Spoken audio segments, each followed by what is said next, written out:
Good morning students, my name is Amit Jain, chartered accountant और इस batch के लिए आपका इनकम टैक्स फैकल्टी। आज जो फ्रेंड्स ये वीडियो आप देखने वाले हो, ये मेरे लाइव बैच का रिकॉर्डिंग है। आपको फ्रेंड्स पता ही है, लाइव क्लास में कभी कभी कुछ एक्स्ट्रा मसाला भी रिकॉर्ड हो जाता है, लेकिन टेंशन बिल्कुल मत लेना। मैंने वो सारा मसाला, वो सब अनवांटेड पार्ट क्लीन कर दिया है। अब आपको मिलेगा सिर्फ पूरा स्टडी कंटेंट, नो बकवास, ओनली टैक्स की बात। इस बैच का फ्रेंड्स पूरा स्टडी मटेरियल डाउनलोड का लिंक आपको वीडियो के डिस्क्रिप्शन में फ्री डाउनलोड लिंक से मिल जाएगा। सजेशन बस इतना ही है कि इस वीडियो के साथ साथ मटेरियल खोल के पढ़ोगे तो डबल फायदा होगा। फ्रेंड्स ये बैच फुल्ली अपडेटेड है और आपके एग्जाम के लिए मार्च 2026 तक एप्लीकेबल है। मतलब अगर आपका एग्जाम मार्च 2026 या उससे पहले है तो ये बैच आपके लिए है। So enjoy the lecture, practice regularly और एग्जाम में अपना बेस्ट देना। Friends, best wishes from my side, all the very best for your studies and exam. और फ्रेंड्स याद रखो, टैक्स टफ नहीं है, बस थोड़ा रफ लगता है जब तक आप उसे अपना दोस्त नहीं बनाते। चलिए फ्रेंड्स शुरू करते हैं। यस, कंफर्मेशन आ गई है मेरे पास, राइट, वॉइस क्लियर है। चलिए फ्रेंड्स स्टार्ट करते हैं। कैपिटल गेन का चैप्टर चल रहा था, आज होपफुली आज लास्ट क्लास है अपनी, आज अपना कैपिटल गेन कंप्लीट हो जाएगा, राइट। तो स्टडी मटेरियल जो है उसके पेज नंबर 51 पर हूं, question number 29, computation of capital gain in case of slump sale, section 50B। Slump sale के बारे में फ्रेंड्स आज बात करेंगे कि अगर मैंने कोई स्लम्प सेल की है तो उसमें कैपिटल गेन कैसे कैलकुलेट होगा। तो slump sale refers to a transfer of unit और division for a lump sum consideration. In such case, the computation of capital gain shall be done for the entire unit instead of individual assets following the guidelines outlined below. Friends, एक बार बता देता हूं slump sale क्या होती है पहले, right? Slump sale क्या है वो देख लेते हैं, फिर उससे रिलेटेड प्रोविजन देखेंगे। सपोज फ्रेंड्स एक है ABC लिमिटेड। ABC लिमिटेड की एक यूनिट है जिसके अंदर अलग अलग मैन्युफैक्चरिंग होती है, अलग अलग काम होते हैं, अलग अलग मशीनरी लगी हुई है, अलग अलग फर्नीचर यूज हो रहा है, राइट। डिफरेंट टाइप की एसेट्स यहां पर हैं। एबीसी लिमिटेड ने डिसाइड किया कि इस यूनिट को उन्हें सेल करना है, but instead of selling one by one, एक एक यूनिट, एक एक आइटम सेल करने की जगह उन्होंने डिसाइड किया कि इस पूरे यूनिट को हम एक साथ बेचेंगे, जिसको भी लेना है पूरे यूनिट को खरीद लो। तो उन्होंने डील कर दी जी, ये एक साथ यूनिट बिकेगी और XYZ limited, right, XYZ limited से डील हो गई जी 50 करोड़ की, वो एक पूरी यूनिट खरीद लेंगे। इंडिविजुअल एसेट्स की कोई वैल्यूशन नहीं होगी, राइट, इंडिविजुअल एसेट्स का कोई वैल्यूशन नहीं होगा। सीधा सीधा पूरा यूनिट उठा के एबीसी लिमिटेड XYZ लिमिटेड को 50 करोड़ में बेच देगा, right. So this is called friends slump sale. Slump sale के अंदर हम एक एक एसेट का कोई वैल्यूशन नहीं करते, एक एक एसेट के ऊपर कैपिटल गेन कैलकुलेट नहीं करते, एक एक एसेट की हम लोग लाइफ नहीं देखते, राइट। हम लोग पूरी यूनिट को एक साथ सेल कर देते हैं। पूरी यूनिट की जो सेल प्राइस मेरे पास आया ये 50 करोड़, ये मेरा फुल वैल्यू ऑफ कंसीडरेशन बन जाता है, ये मेरा फुल वैल्यू ऑफ कंसीडरेशन बन जाता है। बट यहां पर क्वेश्चन ये है कि फुल वैल्यू ऑफ कंसीडरेशन तो क्लियर है, कॉस्ट ऑफ एक्विजिशन क्या होगी, क्योंकि कैपिटल गेन कैलकुलेट करने के लिए मुझे full value minus cost of acquisition करना है। तो कॉस्ट ऑफ एक्विजिशन क्या होगी फ्रेंड्स, उसके बारे में बात करेंगे अब। तो cost of acquisition in case of slump sale, method of computation, capital gain calculation कैसे होगी। Net worth of the unit on the date of sale shall be deducted from the full value of consideration. So basically net worth जो होगी unit की on the date of sale, जिस दिन unit मैंने cell किया उस दिन उसकी नेटवर्थ निकाल लो, जिस दिन यूनिट सेल हुआ उस दिन उसकी नेटवर्थ निकाल लो, राइट। और जो भी उसकी नेटवर्थ आएगी उसको हम फुल वैल्यू ऑफ कंसीडरेशन मान लेंगे और उसको आप किस में से, उसको आप फुल वैल्यू ऑफ कंसीडरेशन में से माइनस करोगे to compute the capital gain. Any expense incurred in connection with transfer shall also be deducted. Transfer में आपने कोई खर्चा किया, कुछ एक्सपेंसेस हुए ट्रांसफर करने से रिलेटेड, राइट, कुछ लीगल प्रोफेशनल एक्सपेंसेस हो सकते हैं, कुछ अलग तरह के एक्सपेंसेस हो सकते हैं, कोई भी आपने खर्चा किया वो आप खर्चा भी क्लेम कर लो for calculating capital gain. Indexation is not applicable friends, indexation applicable नहीं होगा, चाहे एसेट्स आपकी 4 साल 10 साल 15 साल, पूरी यूनिट आपकी 15 साल पुरानी है, इंडेक्सेशन यहां पर नहीं होगा। राइट। तो ये ध्यान रखना, इंडेक्सेशन नहीं होगा। साथ में if unit is sold within 3 years the capital gain is classified as short term.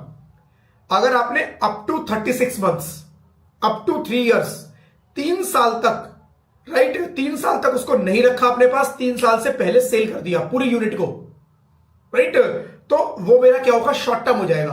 तो मेरे को यूनिट की टाइम देखना है, इंडिविजुअल एसेट्स का टाइम नहीं देखना, राइट, कि मेरा यूनिट कितना पुराना है। ये अगर मेरा यूनिट 3 साल के अंदर अंदर है, 36 के मंथ के अंदर अंदर है, शॉर्ट टर्म। अगर मैंने 3 साल तक उसको काम किया और 3 साल के बाद उसको बेचा, long term, right. Definition of net worth. अब पॉइंट समझ में आ गया कि जी देखो कैसे करना है। मेरे को फुल वैल्यू ऑफ कंसिडरेशन, जो मेरे अभी इस एग्जांपल में 50 करोड़, यहां पर मुझे कॉस्ट ऑफ एक्विजिशन चाहिए। कॉस्ट ऑफ एक्विजिशन मेरी क्या होगी, नेटवर्थ, नेटवर्थ, राइट। तो ये मुझे कैलकुलेट करना है। इसके अलावा इसमें कुछ सेलिंग एक्सपेंस हो सकते हैं, वो भी आप इसमें से रिड्यूस कर दोगे, जो भी मेरे सेलिंग एक्सपेंस हुए, और ये मेरा जो आएगा that is capital gain, right. तो क्वेश्चन है कि नेटवर्थ। तो यहां पर फ्रेंड्स हमें सीखना जो है वो ये है कि नेटवर्थ कैसे कैलकुलेट होनी है। नेटवर्थ कैसे कैलकुलेट होनी है। नॉर्मली नेटवर्थ की डेफिनेशन क्या होती है मैं आपको बता देता हूं। नॉर्मली क्या होता है, एक कंपनी की बैलेंस शीट है, ये कंपनी की बैलेंस शीट है, इसके अंदर ये सारी लायबिलिटीज है और ये सारी एसेट्स है, राइट। ये अमाउंट यहां पर शेयर कैपिटल होगा, राइट, यहां पर रिजर्व होंगे, यहां पर सन्ड्री क्रेडिटर्स होगा, अदर लायबिलिटीज हो सकती हैं, यहां पर मेरी फिक्स्ड एसेट्स होंगी, यहां पर मेरे सन्ड्री डेटर्स हो सकते हैं, यहां पर मेरा कैश एंड बैंक हो सकता है, यहां पर मेरी अदर एसेट्स हो सकती हैं। यहां पर कुछ वैल्यू डाल देता हूं। सपोज कैपिटल है मेरी 10 लाख रुपए की, रिजर्व मेरे 5 लाख रुपए के हैं, सन्ड्री क्रेडिटर्स मेरे 2 लाख रुपए के हैं, अदर लायबिलिटीज मेरी सपोज 1 लाख रुपए की है। फिक्स्ड एसेट्स सपोज 10 और 5 15 16 17 18 फिक्स्ड एसेट्स मेरे सपोज यहां पर आप 12 लाख के ले लो, सन्ड्री डेटर्स मेरे सपोज 3 लाख के, 2 लाख का मेरा 12 13 14 15 16 17 और 1 18, राइट। तो ये 18 लाख मैंने बैलेंस शीट मैच कर दी। इस तरह की कुछ मेरी पोजीशन है। मेरी जिस दिन मैंने यूनिट को सेल किया है, मेरे को उस दिन की बैलेंस शीट उठा लेनी है। जिस दिन मैंने यूनिट को सेल किया, मेरे को उस दिन की बैलेंस शीट उठानी है कि भाई उस दिन मेरी बैलेंस शीट की क्या पोजीशन है, बुक वैल्यू क्या है, राइट। तो मेरी ये पोजीशन निकल के आई, ठीक है जी। तो नेटवर्थ क्या होगी फ्रेंड्स, जितनी भी आपकी एसेट्स है, total assets minus total liabilities, minus total liabilities. तो total assets 18 lakhs minus total liabilities 2 और 1 3 लाख, तो 15 lakhs जो होगी वो मेरी क्या होगी, net worth, right. Net worth मेरी जो होगी वो 15 lakhs होगी, ठीक है जी। तो नेटवर्थ निकालने का सीधा सा तरीका है फ्रेंड्स, आपकी जिस दिन यूनिट सेल हुई, आप उसकी अपनी बुक्स में वैल्यू निकालो, अपनी बुक्स में वैल्यू निकालो, और उस वैल्यू में से, राइट, उस वैल्यू में जो टोटल एसेट्स है, एसेट्स में से लायबिलिटीज को माइनस कर दो, बस simple, it is my net worth, ठीक है। चलो जी पढ़ लेते हैं एक बार, कुछ और भी चीजें हैं इसके अंदर, एडिशनल चीजें हैं कुछ। Definition of net worth. Net worth is defined as aggregate value of total assets of the undertaking or division reduced by value of liabilities, right. Total assets of undertaking or division reduced by the value of liabilities. Assets में से liabilities को minus कर देना है of such undertaking or division as reflected in its books. Books में जो भी दिख रहा है उसके हिसाब से. For computation of net worth, the aggregate value of total assets shall be as follow. अब total assets calculate करने का उसने तरीका बताया. Normally book value ही है, बट कुछ एक्सेप्शन है जहां पर आपको एडजस्टमेंट करनी है। कुछ एक्सेप्शंस है, जैसे for depreciable assets the written down value of the book block of asset, right. तो जो डेप्रिशिएबल एसेट होंगी, राइट, उसकी आप रिटन डाउन वैल्यू लोगे। नॉर्मली बुक्स के अंदर मेरी WDV रिटन डाउन वैल्यू ही दिख रही होगी, तो मेरे को वो वैल्यू उठा लेनी है, राइट। तो रिटन डाउन वैल्यू मेरे को लेनी है। Then for goodwill of a business or profession that has not been acquired by SSE through purchase from previous owner nil. वो कह रहा है ऐसी गुडविल जो आपने खुद से एक्वायर नहीं की कभी। गुडविल दो तरह की हो सकती है, एक मैंने एक्वायर किया, एक सेल्फ जनरेटेड। एक्वायर किया मैंने, कोई फ्रेंड्स बिजनेस एक्वायर किया, कोई बिजनेस एक्वायर किया, सपोज ये यूनिट मैंने एक्वायर किया जिससे उसने बोला कि देखो मेरी इसकी वैल्यू जो है 10 करोड़ की है, लेकिन इसकी मार्केट में ना वैल्यू बहुत है, मैं आपसे 10 करोड़ और उस वैल्यू के नाम का 5 करोड़ आपसे और लूंगा, टोटल आपसे 15 करोड़ चार्ज करूंगा। तो this is called goodwill, right. This is goodwill कि मैं एक बिजनेस को जब मैं लेके आता हूं अपने पास, उसको खरीदने के लिए कई बार मुझे गुडविल की वैल्यू देनी पड़ जाती है कि भाई उसकी मार्केट में गुडविल बहुत है। गुडविल मतलब उसकी बहुत चलती है, लोग उसे मानते हैं, राइट, और उसके ब्रांड चलता है, ब्रांड वैल्यू है उसकी, राइट। तो वो गुडविल का जो मैं पे करके आया हूं, मैंने एक्वायर किया है जिसको, ये उसकी बात नहीं कर रहा, ये बात कर रहा है सेल्फ जनरेटेड कि मैंने बोला जी मेरे को 5 साल हो गए इस बिजनेस में काम करते हुए, अब इसकी वैल्यू बहुत है, तो मेरी गुडविल इतनी है जी, मेरी गुडविल कितनी है जी 5 करोड़, तो मैंने बुक्स में 5 करोड़ रुपए की गुडविल जनरेट कर ली, एसेट्स दिखानी शुरू कर दी जी, मेरी टोटल एसेट्स जिसमें 5 करोड़ मेरी गुडविल है खुद की, यानी self generated goodwill, self generated, right. तो इसकी बात नहीं कर रहा है, वो कह रहा है फॉर गुडविल और बिजनेस और profession that has not been acquired, जो आपने खरीदी ना हो, राइट, उसकी वैल्यू निल होगी, यानी सेल्फ जनरेटेड होगी, वो निल होगी। इसकी बात नहीं कर रहा, एक्वायर्ड गुडविल की बात नहीं कर रहा, राइट। एक्वायर्ड गुडविल का मैं आपको बता देता हूं, एक्वायर्ड गुडविल के केस में जो वैल्यू जितनी आपने उसको पे किया है वो एज इट इज आपको नेटवर्थ की कैलकुलेशन में लेनी है, एज इट इज। जितना आपने गुडविल परचेज की 2 करोड़ में, तो नेटवर्थ में आपकी 2 करोड़ रुपए एसेट में ऐड होगी वो, राइट। तो जितने में भी आपने गुडविल परचेज किया वो आपकी नेटवर्थ का पार्ट बनेगी, टोटल एसेट्स का पार्ट बनेगी, राइट। आगे आएगा ये पार्ट अभी। For capital assets where entire expenditure has been allowed और it is allowable as a deduction under section 35 AD nil. Section 35 AD friends आपके बिजनेस वाले चैप्टर में आएगा, राइट, बिजनेस वाले चैप्टर में आएगा। तो क्या होता है फ्रेंड्स, कुछ स्पेसिफाइड बिजनेस होते हैं जिनके इसमें मेरे को सारी, मतलब जब मैंने बिजनेस शुरू किया मेरे को 100% डिडक्शन अलाउड हो जाती है, जो मैंने खर्चे किए 100% डिडक्शन। नॉर्मली आप देखते हो एसेट्स परचेज किया, डेप्रिसिएशन मिलेगा, कितने टाइम में मिलेगा जी, 5 साल, 10 साल, 15 साल, अलग अलग उसके अंदर रेट्स है, रेट के हिसाब से मिलेगा डेप्रिसिएशन। लेकिन यहां पर फ्रेंड्स कुछ स्पेसिफाइड बिजनेस इनकम टैक्स में बताए सेक्शन 35 AD में कि जी अगर आप इनमें से कोई बिजनेस करते हो तो जो भी आपने खर्चा किया, चाहे रेवेन्यू एक्सपेंडिचर है चाहे कैपिटल एक्सपेंडिचर है, आप उसको 100% अपनी बुक्स में P&L में डेबिट कर दो, खर्चा क्लेम कर लो। तो उन खर्चों की बात कर रहा है कि अगर आपने 35 AD में 100% खर्चे ऑलरेडी क्लेम कर लिए हैं तो वो आपको नेटवर्थ की कैलकुलेशन में नहीं लेने हैं। और वो ऑब्वियस सी बात है, अगर मैं कोई सारा खर्चा क्लेम कर चुका हूं तो वो मेरी एसेट्स का पार्ट नहीं होगा, वो मेरे एक्सपेंस में जाके खत्म हो चुका, अब वो मेरी एसेट्स का पार्ट नहीं बनेगा और उसकी मेरे को कोई बुक वैल्यू नहीं लेनी है, राइट, निल होगी। Then for other assets book value of such assets, बाकी जितनी भी एसेट बची बस बुक वैल्यू। और एक और है friends, while computing net worth revaluation of assets shall be ignored. अब रिवैल्यूएशन ऑफ एसेट्स क्या है फ्रेंड्स, कई बार क्या होता है सर फ्रेंड्स, एक गुडविल का ही एग्जांपल ले लेता हूं दोबारा से, गुडविल का ही एग्जांपल दोबारा ले लेता हूं। मैंने एक बिजनेस परचेज किया, राइट, मैंने बिजनेस परचेज किया, कितने में किया जी, 10 करोड़ का, राइट। इस बिजनेस को परचेज करने के लिए 2 चीजें थी, एक तो बिजनेस की वैल्यू थी, राइट, और एक गुडविल की वैल्यू थी। तो बिजनेस की वैल्यू कितनी निकली जी, बिजनेस की वैल्यू निकली 8 करोड़, राइट, और उसके अंदर जो मैंने गुडविल पे किया वो मैंने 2 करोड़ का पे किया, इस तरह से टोटल मैंने 10 करोड़ पे किया, राइट। 8 करोड़ बिजनेस का पे किया, 2 करोड़ उस बिजनेस को खरीदने के लिए उस बिजनेस की जो गुडविल थी वो मैंने खरीदी, राइट। तो मेरी बुक्स में जो गुडविल दिखेगी वो कितना ही दिखेगी, 2 करोड़ की, ठीक है। अब मैंने क्या किया, मेरे को 5 साल हो गए बिजनेस करते हुए और मैंने बड़े अच्छे से उस बिजनेस को किया। मुझे ऐसा लगा कि नहीं, अब मेरी जो गुडविल है ना वो बढ़ चुकी है, अब वो 2 करोड़ नहीं रही, मेरी जो गुडविल है वो 5 करोड़ की है कम से कम। तो मैंने क्या किया, इसका रिवैल्यूएशन किया, रीवैल्यूएशन, दोबारा वैल्यूएशन किया और अपनी बुक्स में गुडविल को 2 करोड़ की जगह 5 करोड़ दिखाना शुरू कर दिया, राइट। बुक्स के अंदर गुडविल को रिवैल्यूएट कर दिया 5 करोड़ पे।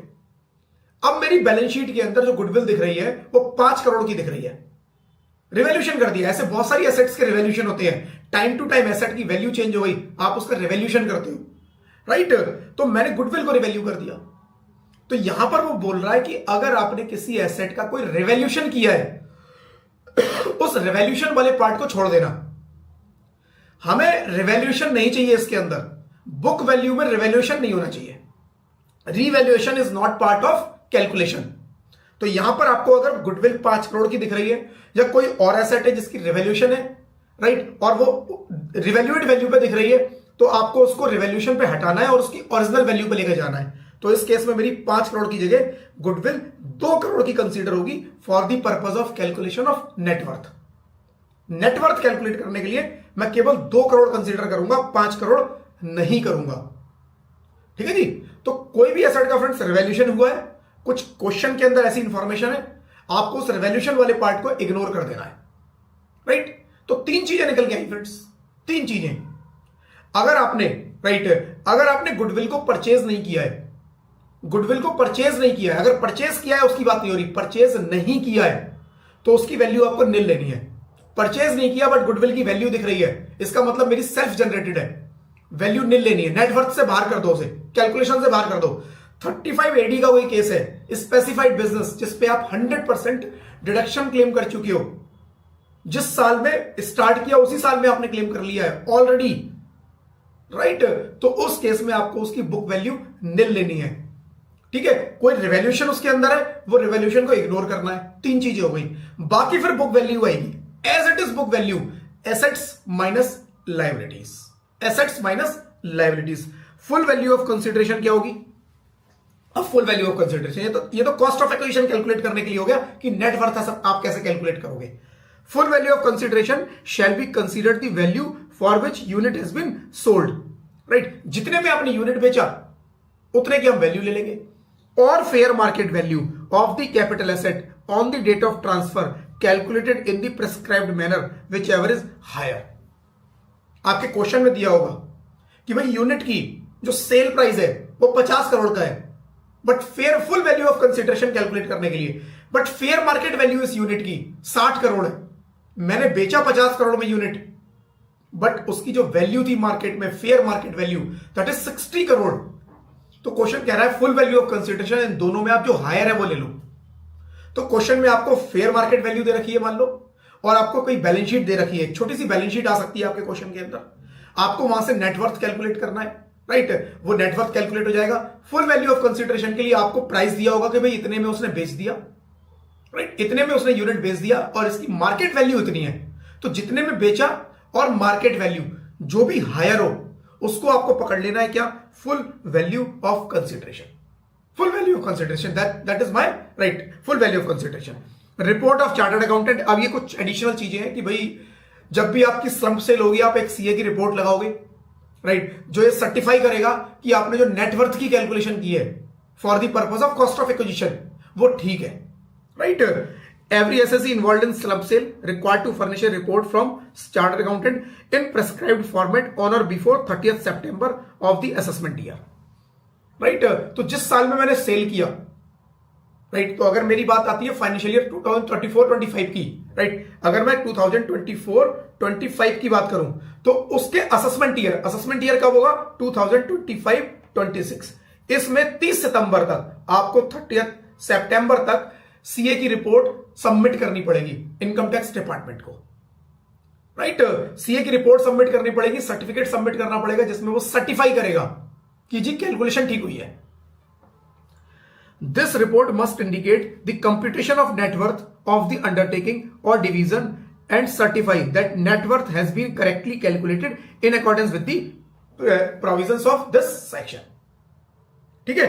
रेट ऑफ टैक्स क्या होगा? लॉन्ग टर्म कैपिटल गेन 20% अगर 23 जुलाई 2024 से पहले हुआ है। 23 जुलाई 2024 से पहले हुआ है तो लॉन्ग टर्म कैपिटल गेन का रेट जो 20% था वही अप्लाई होगा, बट इंडेक्सेशन नहीं होगा, बस ये ध्यान रखना, इसमें इंडेक्सेशन नहीं है। बाकी जगह आप क्या करते थे? बिफोर 23 जुलाई आप पेन इंडेक्सेशन करते थे इंडिविजुअल एसेट्स का, लेकिन ये इंडिविजुअल एसेट्स है ही नहीं इन्वॉल्व। यहां क्या इन्वॉल्व है? यूनिट पूरी। तो टाइम कैसे निकलेगा लॉन्ग टर्म का? आप यूनिट का टाइम देखोगे, यूनिट कितनी पुरानी है। अगर unit is greater than 36 months तो लॉन्ग टर्म, और अगर लेस देन और इक्वल्स टू 36 मंथ्स तो क्या होगा, शॉर्ट टर्म। अगर लॉन्ग टर्म है 20%, राइट। अगर 23 जुलाई 2024 के बाद हुआ है तो वो 20 का 12.5 हो गया rate. Short term slab rate से होगा, शॉर्ट टर्म है स्लैब रेट, सेम वही, एग्जैक्टली वही, ठीक है। तो एक बार फ्रेंड्स मैं रिपीट कर देता हूं इसको जो हम लोगों ने देखा।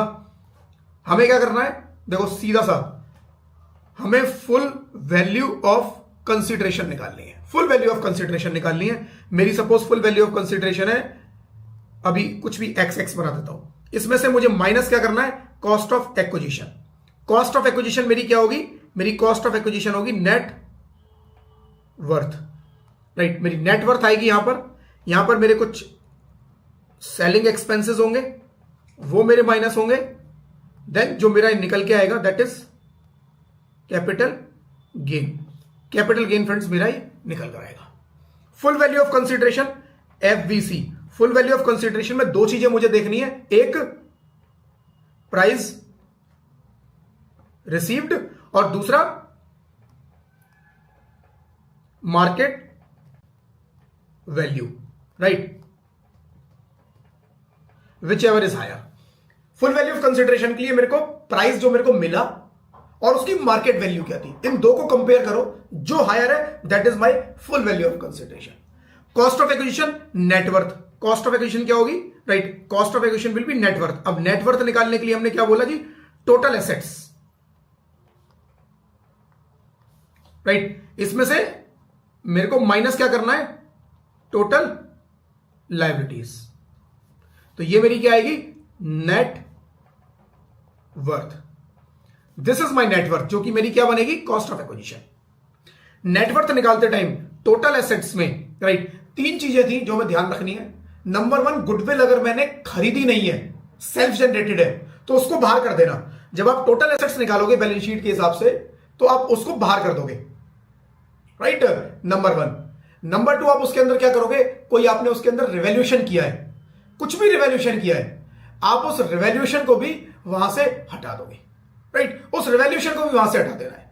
और बाकी सारी एसेट्स की आपको क्या करना है, बुक वैल्यू लेके चलना है, बुक वैल्यू लेके चलना है। बुक वैल्यू के बेसिस पे मेरे को नेटवर्थ कैलकुलेट कर देनी है, राइट। तो इस तरह से फ्रेंड्स मेरा जो है कैलकुलेट हो जाएगा। एक 35AD वाला भी था। 35AD मतलब 100% मैं एक्सपेंसेस क्लेम कर चुका हूं, तो वो भी मेरे को यहां पर एसेट्स के अंदर नहीं आने चाहिए। ऑल्दो मेरी बुक्स के अंदर उनकी वैल्यू 0 ही आ रही होगी। जब भी मैं कोई खर्चा 100% क्लेम कर लेता हूं, राइट, P&L के अंदर, तो वो एसेट्स मेरी जो बैलेंस शीट में दिखती हैं वो किस वैल्यू पे दिखेंगी, 0 वैल्यू पे, उनकी वैसे ही वैल्यू 0 होगी, right. But in any case आपको उसकी वैल्यू लेनी नहीं है, वो मेरी नेटवर्थ कैलकुलेशन का पार्ट नहीं बनेगी, राइट। तो उसके बाद मेरे को एसेट माइनस लायबिलिटीज नेटवर्थ। एक छोटा सा क्वेश्चन है फ्रेंड्स, वो और कर लेते हैं इसके ऊपर। तो क्या है friends, alpha limited has sold 1 division on 1/10/2024। 45 lakhs में 1 अक्टूबर 24 को उसने अपना एक डिवीजन भेज दिया, एक यूनिट भेज दिया। It's net worth 1/10/2024 35 lakh and it was setup in 2023। In this case there is long term capital gain of 10 lakhs। Simple, 45 lakhs में बेचा उसने, नेटवर्थ 35 लाख की थी, राइट। तो कैपिटल गेन कितना, 10 लाख। एक थोड़ा सा डिटेल में क्वेश्चन है, वो देख लेते हैं। Mister Rohan is proprietor of Rohan enterprises having 2 units started on 1/4/2023। Unit start की थी 1 अप्रैल 2013। तो सिंपल 1 अप्रैल 2013, आज मैं बैठा हूं, राइट, तो 3 साल से उसको ऊपर हो चुके हैं, लॉन्ग टर्म हो जाएगा। He has transferred on 1/4/2024 it's his unit 1 by way of slump sale. तो आप देखोगे फ्रेंड्स क्वेश्चन के अंदर यूनिट 1 और यूनिट 2 दो यूनिट है।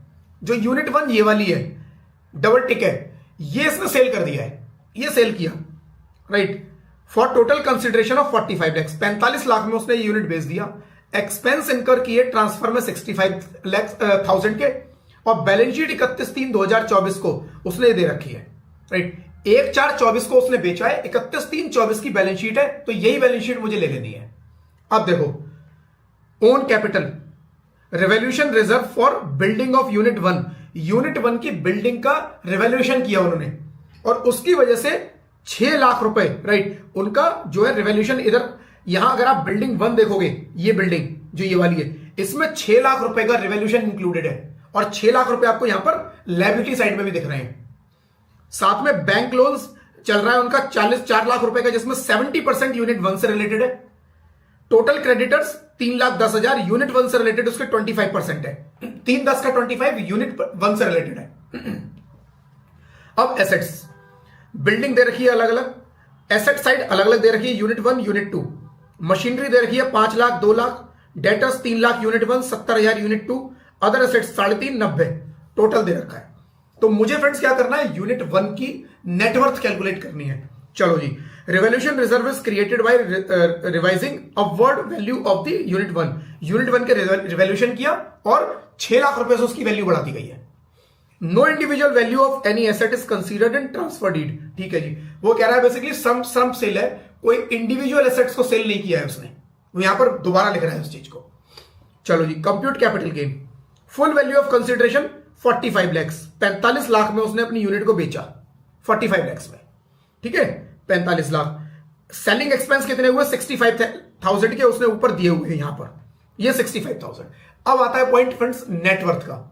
नेटवर्थ में यूनिट वैल्यू की 1 की आप वैल्यू उठा लो, यूनिट 1 की वैल्यू उठाओ, उसमें से रिवॉल्यूशन रिजर्व को हटा दो, राइट, रिवॉल्यूशन रिजर्व को हटा दो, और उसमें से क्या माइनस करना है आपको, जितना भी बैंक लोन 70% 4 लाख का वो माइनस कर दो। 70% यूनिट 1 का है, तो 4 लाख का 70% 2,80,000 हटा दो, राइट, एंड 3,10 का 25% यूनिट 1 का है, तो 3,10 का 25% यूनिट 1 का, right, sundry creditors trade creditors हटा दो एज ए लायबिलिटी।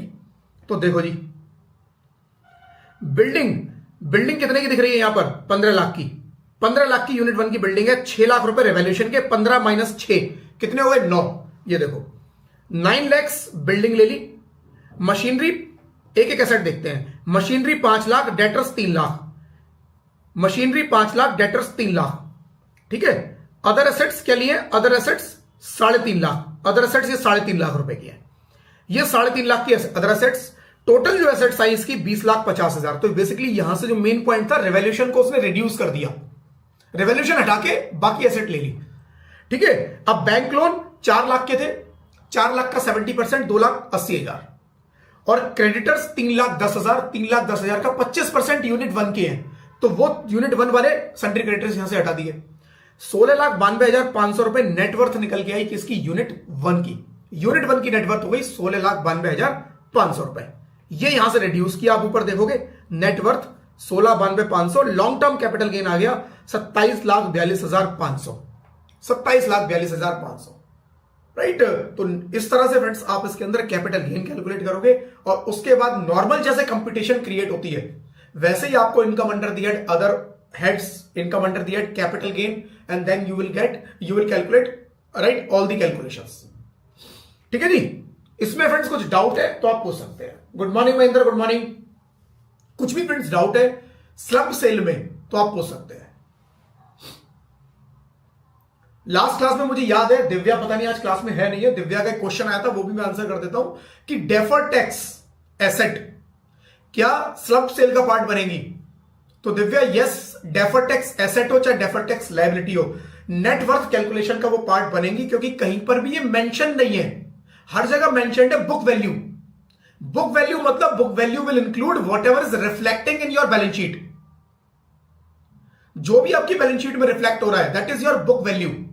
तो उसके अंदर अगर डेफर्ड टैक्स एसेट है, you need to calculate, if there is deferred tax liability, आपको वो भी कंसिडर करना है बैलेंस शीट के अंदर। सारी एसेट सारी लायबिलिटी लेनी है, बस जो 2-3 मैंने एक्सेप्शन बताए उनको छोड़ देना, उसके अलावा आपको सब कंसिडर करना है, ठीक है जी। अब अगर कुछ डाउट है फ्रेंड्स पूछ लो, मैं इतने दूसरा स्टार्ट कर देता हूं, right. Third point number 30, fair market value deem to be full value of consideration in certain cases covered under section 50V, right. वो कह रहा है कि कुछ केसेस में क्या करना है आपको, एक्चुअल वैल्यू नहीं देखनी, फेयर मार्केट वैल्यू देखनी है। फेयर मार्केट वैल्यू आपको मान ली जाएगी कि जी फेयर मार्केट वैल्यू ही आपकी फेयर मार्केट वैल्यू ही आपकी फुल वैल्यू ऑफ कंसिडरेशन है, right. While where the consideration received or accruing as a result of transfer capital asset by an assessee is not ascertainable. जहां पर हमें पता ही नहीं चल पा रहा कि तुम्हें पैसा कितना मिला, तुमने कुछ सेल किया पर तुम्हें पैसा कितना मिला हम पता नहीं लगा पा रहे, तो कह रहा है उस केस में जो फेयर मार्केट वैल्यू है, जो आपने एसेट सेल की, हम उसकी फेयर मार्केट वैल्यू निकाल लेंगे और फेयर मार्केट वैल्यू को ही फुल वैल्यू ऑफ कंसिडरेशन मान लेंगे।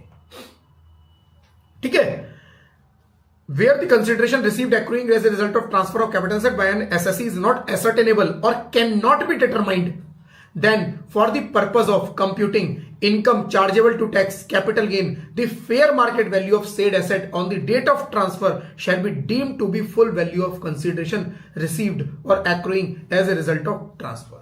बस इतना सा है फ्रेंड्स ये सेक्शन कि किसी भी जगह पर नॉर्मली आप देखोगे हर जगह बताया हुआ है, काफी जगह बताया हुआ है कि जी आपको फुल वैल्यू ऑफ कंसिडरेशन क्या होगी जी, ये होगी, ये होगी, ये होगी। कहीं बता दिया जी, जैसे अभी स्लम सेल देखा हमने, स्लम सेल में बता दिया जी fair market value full value of consideration क्या होगी, एक्चुअल पैसा रिसीव हुआ और fair market value which ever is higher, right.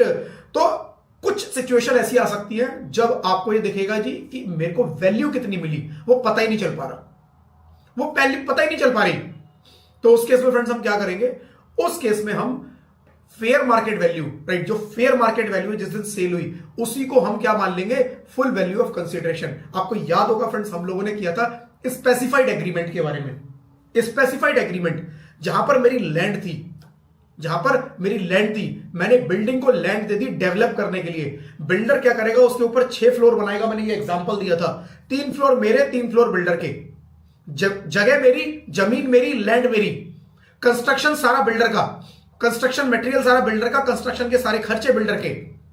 Builder मैंने एग्जांपल के अंदर दिया था, बिल्डर ने 50 लाख रुपए मुझे कैश में भी पे किए, 3 फ्लोर दे दिए, 50 लाख मुझे कैश में पे कर दिए। ये एग्रीमेंट क्या है, दिस इज स्पेसिफाइड एग्रीमेंट। यहां पर कुछ मेरे पास पैसा आया, हो सकता है आया हो थोड़ा बहुत, जैसे मेरे एग्जांपल में 50 लाख था, हो सकता है कोई कैश नहीं आया, केवल उसने मेरे को 3 फ्लोर दे दिए, कोई पैसा रिसीव नहीं हुआ। How you will calculate full value of consideration, fair market value, right. Fair market value के बेसिस पे हमने वहां पे भी कैलकुलेट किया था। तो ऐसी फ्रेंड्स बहुत सारी और सिचुएशन आपको आ सकती है जहां पर कि आपकी जो वैल्यू है, right, full value of consideration आप कैलकुलेट नहीं कर पा रहे क्योंकि पैसा रिसीव कितना हुआ, ट्रांजैक्शन कितने का हुआ नहीं पता। In that case what you will do, you will consider full value, fair market value as full value of consideration. ठीक है जी, चलो अगला section, computation of capital gain on transfer of debenture और bond. Computation of capital gain on transfer of debenture और bond. मेरे पास debenture है, मेरे पास बॉन्ड है, डिवेंचर और बॉन्ड दोनों ही फ्रेंड्स डेट फंड है। डेट फंड मतलब मैंने पैसा लगाया है, मुझे फिक्स रेट ऑफ इंटरेस्ट मिलेगा। मैंने किसी कंपनी के डिवेंचर्स में पैसा लगा दिया, मैंने किसी कंपनी के बॉन्ड में पैसा लगा दिया, वहां फ्रेंड्स मेरे पास क्या आने वाला है, सिक्योर्ड, यहां पर मेरे पास फिक्स रेट ऑफ इंटरेस्ट आएगा। रिस्क, कोई रिस्क नहीं है, रिवॉर्ड फिक्स इंटरेस्ट रेट मिलेगा, कोई ज्यादा रिवॉर्ड भी नहीं मिल रहा, तो रिस्क और रिवॉर्ड दोनों लिमिटेड है। ठीक है जी, आपने उनको सेल कर दिया बिफोर 23 जुलाई 2024 या आफ्टर 23 जुलाई 2024, राइट। तो यहां पर फ्रेंड्स 23 जुलाई से पहले कुछ और प्रोविजन थे, 23 जुलाई 2024 के बाद प्रोविजन चेंज हो गए। फॉर डिवेंचर और बॉन्ड्स लिस्टेड और अनलिस्टेड, 23 जुलाई 2024 से पहले चाहे बॉन्ड लिस्टेड हो चाहे बॉन्ड अनलिस्टेड हो, लिस्टेड मतलब स्टॉक एक्सचेंज में लिस्टेड है, अनलिस्टेड मतलब कहीं कोई लिस्टेड नहीं है, राइट, कोई लिस्टिंग नहीं है उसकी, तो उस केस में आपको कैसे कैलकुलेट करना है, दोनों की कैलकुलेशन सेम होगी। तो अगर एग्जाम में क्वेश्चन आए 23 जुलाई 2024 से पहले का, तो दोनों की सेम कैलकुलेशन होगी, चाहे लिस्टेड चाहे अनलिस्टेड। क्या, इफ ट्रांसफर्ड, रिडीम्ड और matured before 23 July 2024 the capital gain will be classified either short term और long term depending on the holding period. उसके होल्डिंग पीरियड के बेसिस पर, राइट, कि मैंने उन डिवेंचर या बॉन्ड्स को कितने टाइम रखा, उस होल्डिंग पीरियड के बेसिस पर मैं डिसाइड करूंगा कि वो लॉन्ग टर्म है या शॉर्ट टर्म है, लॉन्ग टर्म है या शॉर्ट टर्म है, राइट। आपको याद होगा फ्रेंड्स पहली क्लास के अंदर मैंने long term short term asset कैसे कैलकुलेट होती है वो मैंने आपको बताया था, राइट। तो वहां पे किसी को भी डाउट है प्लीज उसको एक बार देख लीजिएगा, राइट। तो मेरे को उसके पीरियड के बेसिस पर डिसाइड करना है कि वो शॉर्ट टर्म है लॉन्ग टर्म है, नॉर्मल बिल्कुल कैलकुलेशन होगी। ठीक है जी, 23 जुलाई 2024 से पहले short term will be tax slab rate, long term will be tax 10%।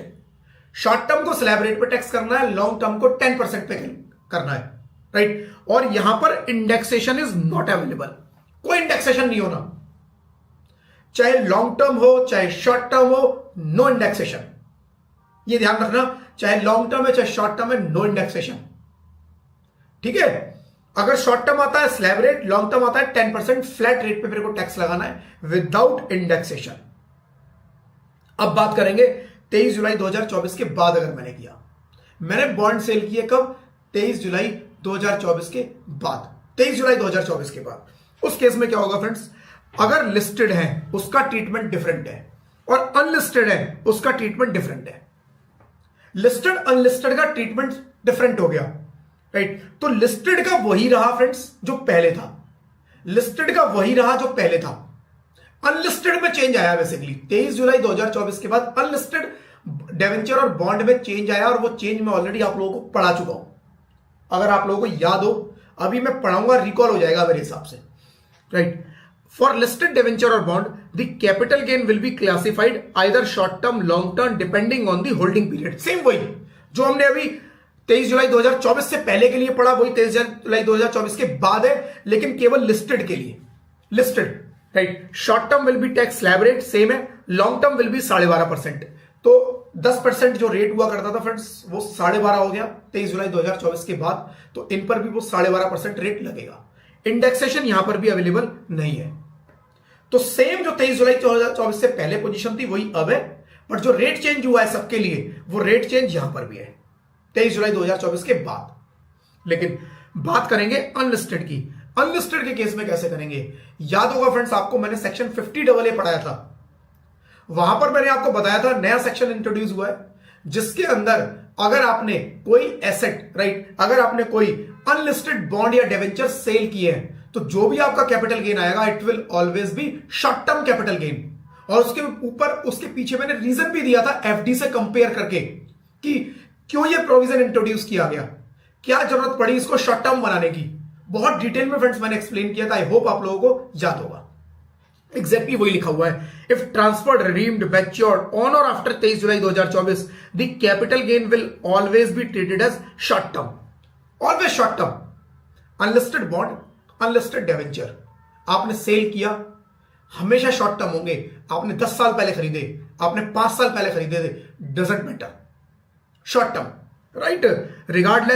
Regardless of how long asset was held, it will be taxed eight slab rate, right. इसके पीछे का रीजन सेक्शन 50AA के अंदर friends मैंने काफी detail में करीब 10 minute मैंने आपको एक्सप्लेन किया था, पूरा चार्ट बना के एफडी के साथ कंपेयर करके। आई होप आप लोगों को याद होगा, नहीं है तो प्लीज इसको देख लेना एक बार आप, ठीक है। तो बॉन्ड के केस में 3 सिनेरियो बने। सिनेरियो नंबर 1 जो कि 23 जुलाई 2024 से पहले का है, उसमें आपको क्या करना है, उसको शॉर्ट टर्म लॉन्ग टर्म निकालना है उसकी होल्डिंग पीरियड के हिसाब से। होल्डिंग पीरियड के हिसाब से लॉन्ग टर्म शॉर्ट टर्म निकालोगे, राइट। और डिवेंचर या बॉन्ड अगर लिस्टेड है, मैं बता देता हूं फिर से एक बारी, होल्डिंग पीरियड कैसे निकलेगा। अगर लिस्टेड है तो 12 महीने 24 महीने, मेरी पहली वाली क्लास देख लेना एक बारी प्लीज। अगर लिस्टेड है डिवेंचर और बॉन्ड तो 12 महीने तक शॉर्ट टर्म, उसके बाद लॉन्ग टर्म। और अनलिस्टेड है अगर तो 36 मंथ्स में शॉर्ट टर्म, 36 मंथ्स तक शॉर्ट टर्म, 36 मंथ्स के बाद वो लॉन्ग टर्म हो जाते हैं। यह पोजीशन थी 23 जुलाई 2024 के पहले। 23 जुलाई 2024 और उसके बाद अगर लिस्टेड है 12 महीने में शॉर्ट टर्म, उसके बाद लॉन्ग टर्म, राइट। अनलिस्टेड है तो 24 महीने में शॉर्ट टर्म, उसके बाद लॉन्ग टर्म, ठीक है जी। तो लॉन्ग टर्म शॉर्ट टर्म आप पीरियड के बेसिस पर निकालोगे और उसके बेसिस पर निकालोगे जी लॉन्ग टर्म है या शॉर्ट टर्म है। Short term capital gain slab rate पे लग जाएगा, long term capital gain 10%, before 23 जुलाई 10%। इंडेक्सेशन अवेलेबल नहीं है। आफ्टर 23 जुलाई 2 सिनेरियो क्रिएट हो गए, लिस्टेड के लिए अलग, अनलिस्टेड के लिए अलग। लिस्टेड के लिए बिल्कुल सेम, कोई चेंज नहीं, केवल रेट का चेंज जो सब एसेट के लिए आया, 10 का 12.5 हो गया, right. Capital gain, long term capital gain 10 का 12.5 हो गया, वो इस पर भी लगेगा। जो अनलिस्टेड है वो मैंने बताया आपको, अनलिस्टेड बॉन्ड है, डिवेंचर है, उसको आपको क्या करना है, शॉर्ट टर्म मानना है हमेशा। कोई भी कैपिटल गेन 23 जुलाई 2024 के बाद हुआ, 23 जुलाई 2024 या उसके बाद हुआ, किस पर, डिवेंचर या बॉन्ड पर, always short term, always short term, slab rate पे टैक्स होगा, ठीक है। तो फ्रेंड्स इसका कुछ क्वेश्चन भी दिया हुआ है, छोटा सा आप देख लेना प्लीज इसको, कुछ एग्जांपल्स इसके दिए हुए हैं, आप इसको प्लीज खुद से ट्राई करना। राइट, चलो जी, देन फ्रेंड्स बात करेंगे अगला टॉपिक। तब तक फ्रेंड्स कुछ डाउट है, आप डाउट पूछ सकते हो। राइट, कुछ डाउट है तो इतने आप डाउट पूछ लो, मैं 1 मिनट वेट कर लेता हूं। आज बिना ब्रेक के क्लास होगी फ्रेंड्स, क्योंकि आज बहुत लंबी क्लास नहीं होगी, बहुत ज्यादा कुछ बचा नहीं है, तो मैं ब्रेक, जब हम ब्रेक लेते हैं उस टाइम तक मैं होपफुली पूरा फिनिश करा दूंगा, 5-10 मिनट ऊपर लगेंगे शायद। उसके बाद कुछ डाउट है अगर आपके पुरानी क्लास से रिलेटेड भी, वो भी आप पूछ सकते हो। राइट, चलो, reference to valuation officer section 55A rule 1111AA। Right, reference to valuation officer, reference to valuation officer यानी वैल्यूएशन ऑफिसर को कुछ रेफर करने की बात की जा रही है। ठीक है, if the assessing officer is of the view that fair market value of the capital asset is not correct, assessing officer may refer the valuation to the valuation officer in the following circumstances. If value computed by SSE ने अपनी asset की value calculate की, in the opinion of assessing officer is exceeding by more than 15% of the value computed by SSE or it's exceeding by more than 25% of the value computed by SSE. SSC ने value calculate की अपनी asset की। Right, SSC कहता है जी मेरी जो asset की value है, full value of consideration, full value of consideration SSC ने राइट कैलकुलेट की, निकाली। क्या निकाली जी? Market value. कितनी निकाली? वो कहता है जी मेरी एसेट की वैल्यू जो है वो 1 लाख है। असेसिंग ऑफिसर ने देखा, असेसिंग ऑफिसर कहता है जी नहीं, ये मेरे हिसाब से 1,10,000 है, 1,10,000 है। तो उस केस में वैल्यूएशन ऑफिसर को रेफर नहीं कर सकते, रेफर नहीं कर सकते। रेफर कब कर सकते हैं? जब वैल्यू एक्सीड करेगी किससे? राइट, 20, वैल्यू एक्सीड करेगी 25,000 और 15%, इन दोनों में से कोई भी एक सिनेरियो होगा। राइट, या तो ये 15% से एक्सीड कर जाए। कितने से एक्सीड की? 10% केवल। 15% हुआ? नहीं हुआ। 25% से एक्सीड की? नहीं। 10,000 से एक्सीड की केवल, तो ये भी नहीं हुआ। इसका मतलब ये केस वो वैल्यूएशन ऑफिसर को रेफर नहीं कर सकता। यहीं पर अगर मैं सिनेरियो चेंज कर देता हूं, एसएससी ने कैलकुलेट की 2 लाख, एसएससी ने कैलकुलेट की 2 लाख। राइट, अब वैल्यूएशन ऑफिसर बोल रहा है जी इसकी वैल्यू जो होनी चाहिए वो होनी चाहिए 20,000। राइट, 20,000। क्या अब वो रेफर कर सकता है? 25,000। राइट, 25,000 से एक्सीड किया? नहीं। 2,20,000। 20,000 से एक्सीड किया? नहीं कर सकता। 15% से एक्सीड किया? नहीं। फिर 10% से एक्सीड किया? नहीं कर सकता। असेसिंग ऑफिसर कह रहा है 2,20 नहीं है, ये 2,28 है। 2,20 नहीं है, 2,28 है। क्या आप कर सकता है? 10%। राइट, 15% एक्सीड की, 15% मतलब 2,30 होना चाहिए था, ये 28,000 हो गया। राइट, तो 15% नहीं 14% के अराउंड एक्सीड की, तो यानी कि ये नहीं किया, बट 25,000 से एक्सीड हो गया, क्योंकि टोटल जो डिफरेंस आया वो 28,000 का आ गया। तो अब ये केस वैल्यूएशन ऑफिसर को जा सकता है, अब ये केस वैल्यूएशन ऑफिसर को चला जाएगा। राइट, तो वो कब रेफर कर सकता है? या तो 25,000 से वैल्यू एक्सीड कर जाए, या फिर परसेंटेज वाइज 15% से एक्सीड कर जाए। जैसे पहले मेरे एग्जांपल में उसने 1,10 बोला, वो 1,10 की जगह 1,16 बोल देता। असेसिंग ऑफिसर बोल रहा है, इनकम टैक्स ऑफिसर बोल रहा है जी कि वैल्यू मेरे हिसाब से 1,16 होनी चाहिए, एसएससी बोल रहा है 1 होनी चाहिए। डिफरेंस आ गया 16,000 का। राइट, डिफरेंस आ गया 16,000 का। 25,000 से कम है, लेकिन 15% से ज्यादा है, 15% से ज्यादा है, 15% से ज्यादा है, तो ये वैल्यूएशन ऑफिसर को केस रेफर हो जाएगा। तो 2 ही सिनेरियो है, या तो 15% से एक्सीड कर जाए, या 25,000 से वैल्यू एक्सीड कर जाए, डिफरेंस 25,000 से ज्यादा निकल आए, या परसेंटेज वाइज 15% से ज्यादा निकल आए। इन दोनों में से कोई भी एक सिनेरियो आ गया, उस केस में केस जो है असेसिंग ऑफिसर वैल्यूएशन ऑफिसर को रेफर कर सकता है। राइट, सीधी सी बात बस ये बोल रहा है कि कब वो वैल्यूएशन ऑफिसर को रेफर कर सकता है case. If assessing officer of the view that fair market value of asset is not correct, assessing officer may refer the valuation to the valuation officer. If value computed by SSE in the opinion of assessing officer is exceeding by more than 15% of the value computed by SSE, जो value SSE ने compute की उसका 15% है, और it's exceeding by more than 25% of the value computed by SSE, या फिर SSE ने जो वैल्यू कैलकुलेट किया उसके 25,000 से ज्यादा लग रहा है उसे, उस केस में कर देगा। Mister Rohan has converted one capital asset into stock in trade. Mister Rohan ने एग्जांपल लिया कि भाई उसने एसेट को स्टॉक इन ट्रेड में कन्वर्ट किया and it's market value computed by SSC 1 lakh. तो हमने देखा फ्रेंड्स, जब भी हम स्टॉक इन ट्रेड में किसी एसेट को कन्वर्ट करते हैं, तो जब भी मैंने कन्वर्ट किया उस ईयर में मुझे कैपिटल गेन कैलकुलेट करना होता है। टैक्स मैं तब दूंगा जब मैं उसको सेल करूंगा। मेरे बिजनेस में एसेट आ गई as a stock in trade, अब जब मैं उसको सेल करूंगा टैक्स उस साल में पे करूंगा। बट कैलकुलेट किस साल में करूंगा? कैलकुलेट करूंगा जब मैंने इसको कन्वर्ट किया। ऑलरेडी ये पार्ट हम लोग फ्रेंड्स देख चुके हैं, तो मेरे को डिटेल में जाने की जरूरत नहीं है।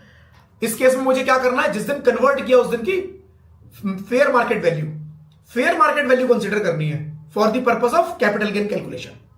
ठीक है जी। तो वो कह रहा है जी उसकी फेयर मार्केट वैल्यू उसने 1 लाख रुपए कैलकुलेट की रोहन ने। But in the opinion of assessing officer value should be 110। Value 110 होनी चाहिए। In this case valuation can not be referred to valuation officer, but if the value in the opinion of assessing officer is 120 मतलब 25,000 से कम है, but 15% से ज्यादा है 20,000। 1 लाख का 15%, 15,000, 20,000 उससे ज्यादा हो गया। In this case matter can be referred to valuation officer.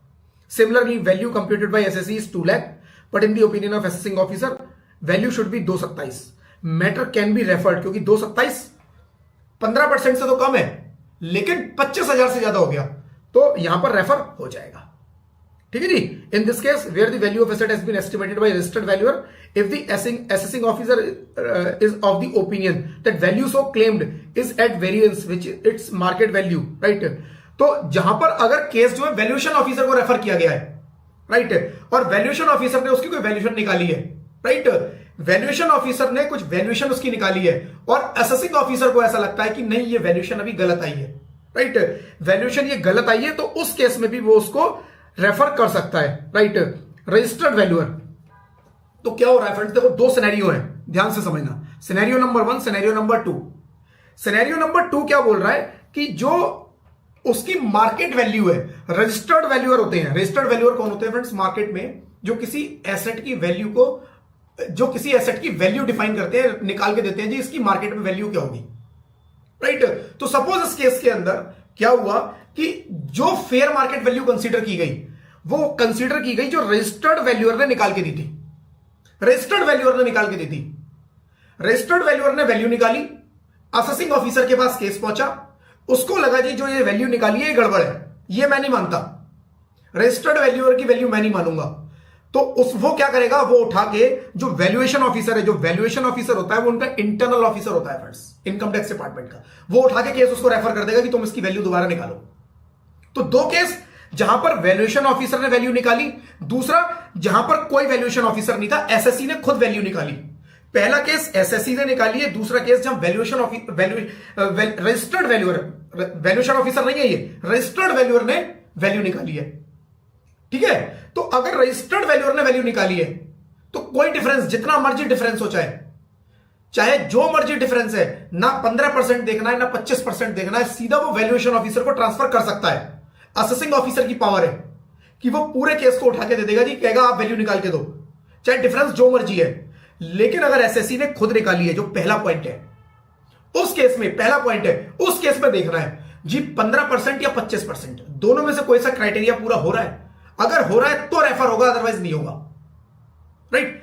SSC ने निकाली, मैं रिपीट कर रहा हूं, 2 point, point number 1, point number 2। Point number 1, SSC ने वैल्यू डिटरमाइन की, एसएससी ने खुद निकाली वैल्यू, असेसिंग ऑफिसर को लगा कि नहीं गड़बड़ है। कितने की गड़बड़ है? 15% से ज्यादा की है या 25,000 से ज्यादा की है? Answer is yes, then valuation officer को चला जाएगा। केस नंबर 2, रजिस्टर्ड वैल्यूअर ने वैल्यू निकाली, असेसिंग ऑफिसर के पास केस पहुंचा, असेसिंग ऑफिसर कह रहा है वैल्यू गड़बड़ है, कुछ नहीं देखना, वो सीधा भेज सकता है, उसके पास पावर है, वो केस भेज देगा, जितना मर्जी डिफरेंस है, ना 25 देखना ना 15 देखना। ठीक है। तो ये पॉइंट बस ध्यान रखना, क्योंकि यहां पर सेकंड पॉइंट में कोई लिमिट नहीं है, लिमिट केवल फर्स्ट पॉइंट के लिए है। Valuation officer means expert employed by income tax department. तो ये वैल्यूएशन ऑफिसर की जो बात हो रही है, ये इनकम टैक्स डिपार्टमेंट इसको राइट अपॉइंट करता है, ये इनकम टैक्स डिपार्टमेंट का अपना होता है, ये किसी थर्ड पार्टी का नहीं होता, राइट। और ये इनकम टैक्स डिपार्टमेंट को रिपोर्ट सबमिट करेगा, जी देखो ये आपने दिया था, ये इसकी रिपोर्ट है, इतनी वैल्यू इसकी निकलती है। ठीक है। नाउ अच्छा, कुछ डाउट है इसके ऊपर पूछ लो, अगला अदरवाइज बात करेंगे कॉस्ट ऑफ इंप्रूवमेंट। हमने कुछ कुछ जगह पर बात किया था कॉस्ट ऑफ इंप्रूवमेंट के बारे में। फ्रेंड्स, अगर क्लासेस पसंद आ रही हो तो फिर प्लीज वीडियो को लाइक जरूर करना। चैनल पे अगर आप लोग नए हैं तो प्लीज चैनल को सब्सक्राइब जरूर करना, नोटिफिकेशन बेल पे क्लिक जरूर करना, सो दैट आगे के फ्यूचर के जो भी लाइव क्लासेस या जो भी वीडियोस आएंगे उसके नोटिफिकेशन आप लोगों तक टाइम से पहुंच पाए।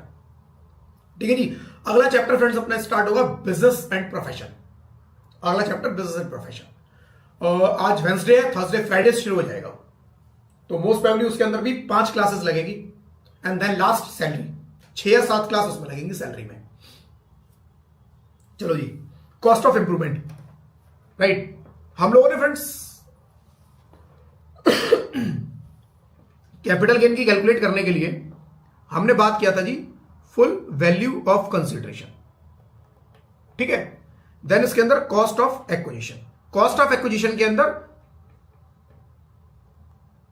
ओरिजिनल प्राइस था, प्लस इसके अंदर अगर मेरी कॉस्ट ऑफ इंप्रूवमेंट है वो भी इसके अंदर एडेड थी, राइट। कॉस्ट ऑफ एक्विजिशन के अंदर मेरे को कॉस्ट ऑफ इंप्रूवमेंट भी ऐड करनी थी कि जी मैंने एक घर खरीदा जिसका ग्राउंड फ्लोर केवल बना हुआ था, ग्राउंड फ्लोर पे सिंगल स्टोरी घर था, मैंने खरीदा, 2-3 साल के बाद ये जब मर्जी उसके ऊपर मैंने एक और फ्लोर बना दिया, this is cost of improvement, this is cost of improvement. तो जब भी मैं इसको सेल करूंगा तो मेरी ओरिजिनल जो मैंने पे किया, ओरिजिनली जब मैंने पे किया और उसके ऊपर कुछ इंप्रूवमेंट कराई, दोनों ही मेरी कॉस्ट ऑफ एक्विजिशन का पार्ट होगी। ये वाला पॉइंट हम देख चुके हैं। नाउ जो हम बात करने वाले हैं फ्रेंड्स वो है कि कॉस्ट ऑफ एक्विजिशन होगी क्या, किस किस आइटम को, कौन कौन से खर्चों को आप कॉस्ट ऑफ एक्विजिशन में कैलकुलेट करोगे, कंसीडर करोगे, राइट। तो what is my cost of acquisition, उसी के बारे में बात करने वाले फ्रेंड्स। जितने भी पॉइंट आएंगे मैक्सिमम आप ऑलरेडी पढ़ चुके हो, बस एक जगह लिखे हुए हैं, मैक्सिमम आप पढ़ चुके हो। Cost of improvement refers to capital expenditure made in connection with capital asset, any expenditure classified as revenue in nature and already claimed as deduction under any income head will not be considered as cost of improvement। मतलब आपका business है suppose, और आप कुछ खर्चा करते हो किसी बिल्डिंग के ऊपर, और उस खर्चे को पूरा का पूरा प्रॉफिट एंड लॉस अकाउंट में 100% क्लेम कर लेते हो, जी मेरा खर्चा हो गया। उसको आप कैपिटलाइज नहीं करते, एसेट की वैल्यू में ऐड नहीं कर रहे हो, आप उस खर्चे को क्लेम कर लेते हो प्रॉफिट एंड लॉस अकाउंट में उसी साल में। तो वो कह रहा है कोई भी रेवेन्यू नेचर का कोई भी एक्सपेंडिचर है वो मेरी कॉस्ट ऑफ इंप्रूवमेंट का पार्ट नहीं बनेगा। कॉस्ट ऑफ इंप्रूवमेंट का पार्ट क्या बनेगा, जो कैपिटल नेचर का है, जिसको आपने कैपिटलाइज भी किया हो, right. Example, construction of an additional floor on an existing house considered as cost of improvement. जो एग्जांपल मैंने लिया, घर है सिंगल स्टोरी, एक और मंजिल मैंने इसके ऊपर बनाई, एक और फ्लोर क्रिएट कर दिया, this is cost of improvement. Not considered as cost of improvement, minor repair कराई, व्हाइट वॉशिंग, पेंटिंग, छोटी मोटी रिपेयर होती रहती है। अब घर में प्लम्बर आया, राइट, मेरा ऑफिस है उसके अंदर प्लम्बर आया, अब थोड़ी ना प्लम्बर काम करके गया तो मैं उसकी कॉस्ट को कैपिटलाइज कर दूंगा बैलेंस शीट में कि जी मेरी कॉस्ट ऑफ इंप्रूवमेंट है। नहीं, छोटी मोटी रिपेयर आप करा रहे हो, व्हाइट वॉश कराते हो, राइट, पेंटिंग वेंटिंग के छोटे मोटे काम कराते हो, वो कह रहा है it is not cost of improvement. ठीक है। Determination of cost of improvement, expenditure before 1 April 2001, already हम देख चुके हैं कि अगर मैंने 1 अप्रैल 2001 से पहले कॉस्ट ऑफ एक्विजिशन हुई है मेरी, मैंने कोई एसेट खरीदी 1998 में, कब खरीदी, 1998 में, कितने की, 15 लाख की। मैंने 1999 में उसके ऊपर 2 लाख रुपए और लगा दिए उस एक फ्लोर को और बनाने में, उसके ऊपर एक फ्लोर और बनाया, 2 लाख रुपए लगा दिए, तो वो कह रहा है उस केस में will not be taken into account. Already हमने पढ़ा था कि 1 अप्रैल 2001 से पहले अगर आपने कोई भी कॉस्ट ऑफ इंप्रूवमेंट की है तो उसकी वैल्यू निल लेनी है, और निल क्यों लेनी है मैंने उसके पीछे रीजन भी डिटेल में बताया था कि लॉजिकली बिल्कुल परफेक्ट प्रोविजन है, राइट, उसका रीजन हमने डिस्कस किया था। एक्सपेंडिचर फ्रॉम 1 अप्रैल 2001 ऑनवर्ड्स, 1 अप्रैल 2001 के बाद अगर आपने किया है, actual expenditure incurred shall be considered, जो भी आपने खर्चा किया वो ले लो, cost of acquisition, cost of improvement, right. Special cases for intangible asset, अब इंटेंजिबल एसेट के केस में कुछ स्पेशल बातें हैं जो हमें देखनी है, बट उससे पहले जान ले इंटेंजिबल एसेट होती कौन सी है। भाई 2 तरह की एसेट होती है, एक टेंजिबल, एक इंटेंजिबल। टेंजिबल, बिल्डिंग, लैंड, मेरी गाड़ी, फर्नीचर, मशीनरी, जिसको मैं छू सकता हूं, जिसको मैं टच कर सकता हूं, जिसको मैं फील कर सकता हूं, राइट। कुछ होती है इंटेंजिबल, इंटेंजिबल जिसको मैं छू नहीं सकता, जिसको मैं देख नहीं सकता, बट है गुडविल। गुडविल मैं छू सकता हूं नहीं, मैं देख सकता हूं नहीं, बट है, मार्केट में है, मार्केट में उसकी वैल्यू है। गुडविल, मैंने कुछ राइट ले रखे हैं, कुछ प्रोडक्शन के राइट ले रखे हैं, राइट। क्या प्रोडक्शन के वो राइट्स मैंने जो लिए, क्या वो मैं छू सकता हूं? मैंने 10 साल के मेरे पास किसी प्रोडक्शन के राइट्स हैं, 10 साल के मेरे पास किसी बुक्स के डिस्ट्रीब्यूशन के राइट्स हैं, क्या वो मेरे राइट्स मैं छू सकता हूं? नहीं। देख सकता हूं? नहीं, बट वो है मेरे पास। इंटेंजिबल एसेट्स, इंटेंजिबल एसेट्स वो एसेट्स जिनको आप छू नहीं सकते, टच नहीं कर सकते, देख नहीं सकते, बट वो है, राइट। उनके बारे में बात कर रहे हैं हम लोग, इंटेंजिबल एसेट्स। टेंजिबल की बात नहीं हो रही। इंटेंजिबल एसेट्स क्या होगा? पहली गुडविल और any other intangible assets in, right. Cost of improvement for the following intangible assets shell be considered nil. Cost of improvement goodwill की हमेशा निल होगी। अभी थोड़ी देर पहले हमने डिस्कस किया था स्लम्प सेल के अंदर कि अगर गुडविल है उसका रिवैल्यूएशन कर दिया। रिवैल्यूएशन क्या है फ्रेंड्स? रिवैल्यूएशन क्या है भाई? गुडविल में कोई इंप्रूवमेंट तो होगी नहीं, गुडविल में इंप्रूवमेंट तो कुछ होगी नहीं। गुडविल में इंप्रूवमेंट क्या होगी जी, राइट। आप मेरे को बताओ, गुडविल को बढ़ाने के लिए मैं अपने बिजनेस करता हूं, उससे गुडविल बढ़ती है। ऐसा तो नहीं है ना कि मैंने मार्केट में पैसा लगाया जी 1 लाख रुपए और आप मेरी गुडविल बढ़ा दो, ठीक है, गुडविल पे कुछ बना दो, एक फ्लोर और बना दो, कुछ ऐसा तो होता नहीं है। तो गुडविल की वैल्यू बढ़ नहीं सकती इस तरह से। तो इसलिए वो कह रहा है गुडविल में अगर आपने कुछ भी वैल्यू इंक्रीज कर रखी है, हटा दो उसको। सेम स्लम्प सेल में हमने देखा था, रेवल्यूशन किया था, हटा दो। यहां पर भी बोल रहा है कॉस्ट ऑफ इंप्रूवमेंट गुडविल की होगी नहीं। राइट टू मैन्युफैक्चर, प्रोड्यूस और प्रोसेस एनी आर्टिकल और थिंग, पेटेंट राइट, राइट। कुछ पेटेंट राइट मेरे पास है, कुछ मैंने पेटेंट ले लिया, किसी कंपनी के कुछ प्रोडक्ट के प्रोडक्शन का राइट मैंने ले लिया। वो कह रहा है उसमें इंप्रूवमेंट हो ही नहीं सकती, जितने में लिया बस वही आपकी कॉस्ट ऑफ एक्विजिशन है। कॉस्ट ऑफ इंप्रूवमेंट कुछ नहीं होगी इसके अंदर, इंप्रूवमेंट निल, राइट। अगर क्वेश्चन में दी है इसकी इंप्रूवमेंट निल, हटा दो, right. Right to carry on any business profession और एनी अदर राइट्स फ्रेंचाइजी। अगर मैंने कोई right to carry on any business profession और राइट फ्रेंचाइजी राइट, मैंने कोई बिजनेस को चलाने का राइट ले रखा है। एग्जांपल फ्रेंचाइजी, मैंने मैकडॉनल्ड्स की फ्रेंचाइजी ले ली, 2 करोड़ रुपए मैकडी को मैंने पे किए कि मैं अब मैं फ्रेंचाइजी चलाऊंगा। तो वो जो 2 करोड़ रुपए मैंने मैकडी को पे किए, राइट, तो वो क्या है? Right to carry on business. Franchise लेने के बदले मेरे को एक फ्रेंचाइजी फीस पे करनी पड़ गई, राइट। दैट उसके ऊपर फर्दर कोई इंप्रूवमेंट नहीं हो सकती, इंप्रूवमेंट नहीं हो सकती। मैं पे करूंगा उस पार्टी को, बस वही मेरी कॉस्ट ऑफ एक्विजिशन होगी। जो मैंने उस राइट को लेने के लिए पे किया वो मेरी कॉस्ट ऑफ एक्विजिशन होगी, बट उस कॉस्ट ऑफ एक्विजिशन के ऊपर इंप्रूवमेंट कुछ नहीं होगी। इसलिए cost of improvement will always be nil, ठीक है। तो कोई चाहे गुडविल है या कोई right to manufacture, produce, process कुछ भी है, या मैंने कोई बिजनेस को चलाने का राइट लिया है, जैसे फ्रेंचाइजी मैंने एग्जांपल लिया, इन सारे केसेस में फ्रेंड्स आपको इंटेंजिबल एसेट की वैल्यू राइट निल रहेगी। Cost of improvement intangible assets के केस में निल होगी, हमेशा निल होगी, ठीक है। Then cost of acquisition. Cost of acquisition भी हमने बहुत जगह बात किया कि जी कॉस्ट ऑफ एक्विजिशन क्या होगी? जितने में मैंने उस एसेट को खरीदा था, या फिर कई जगह पर fair market value cost of acquisition बन जाती थी, हमने बात किया। लेकिन यहां पर फ्रेंड्स एक जगह पर आपको दिखाया हुआ है कॉस्ट ऑफ एक्विजिशन क्या होगी, ऑलरेडी आप सब देख चुके हो, ये भी रिपीट है।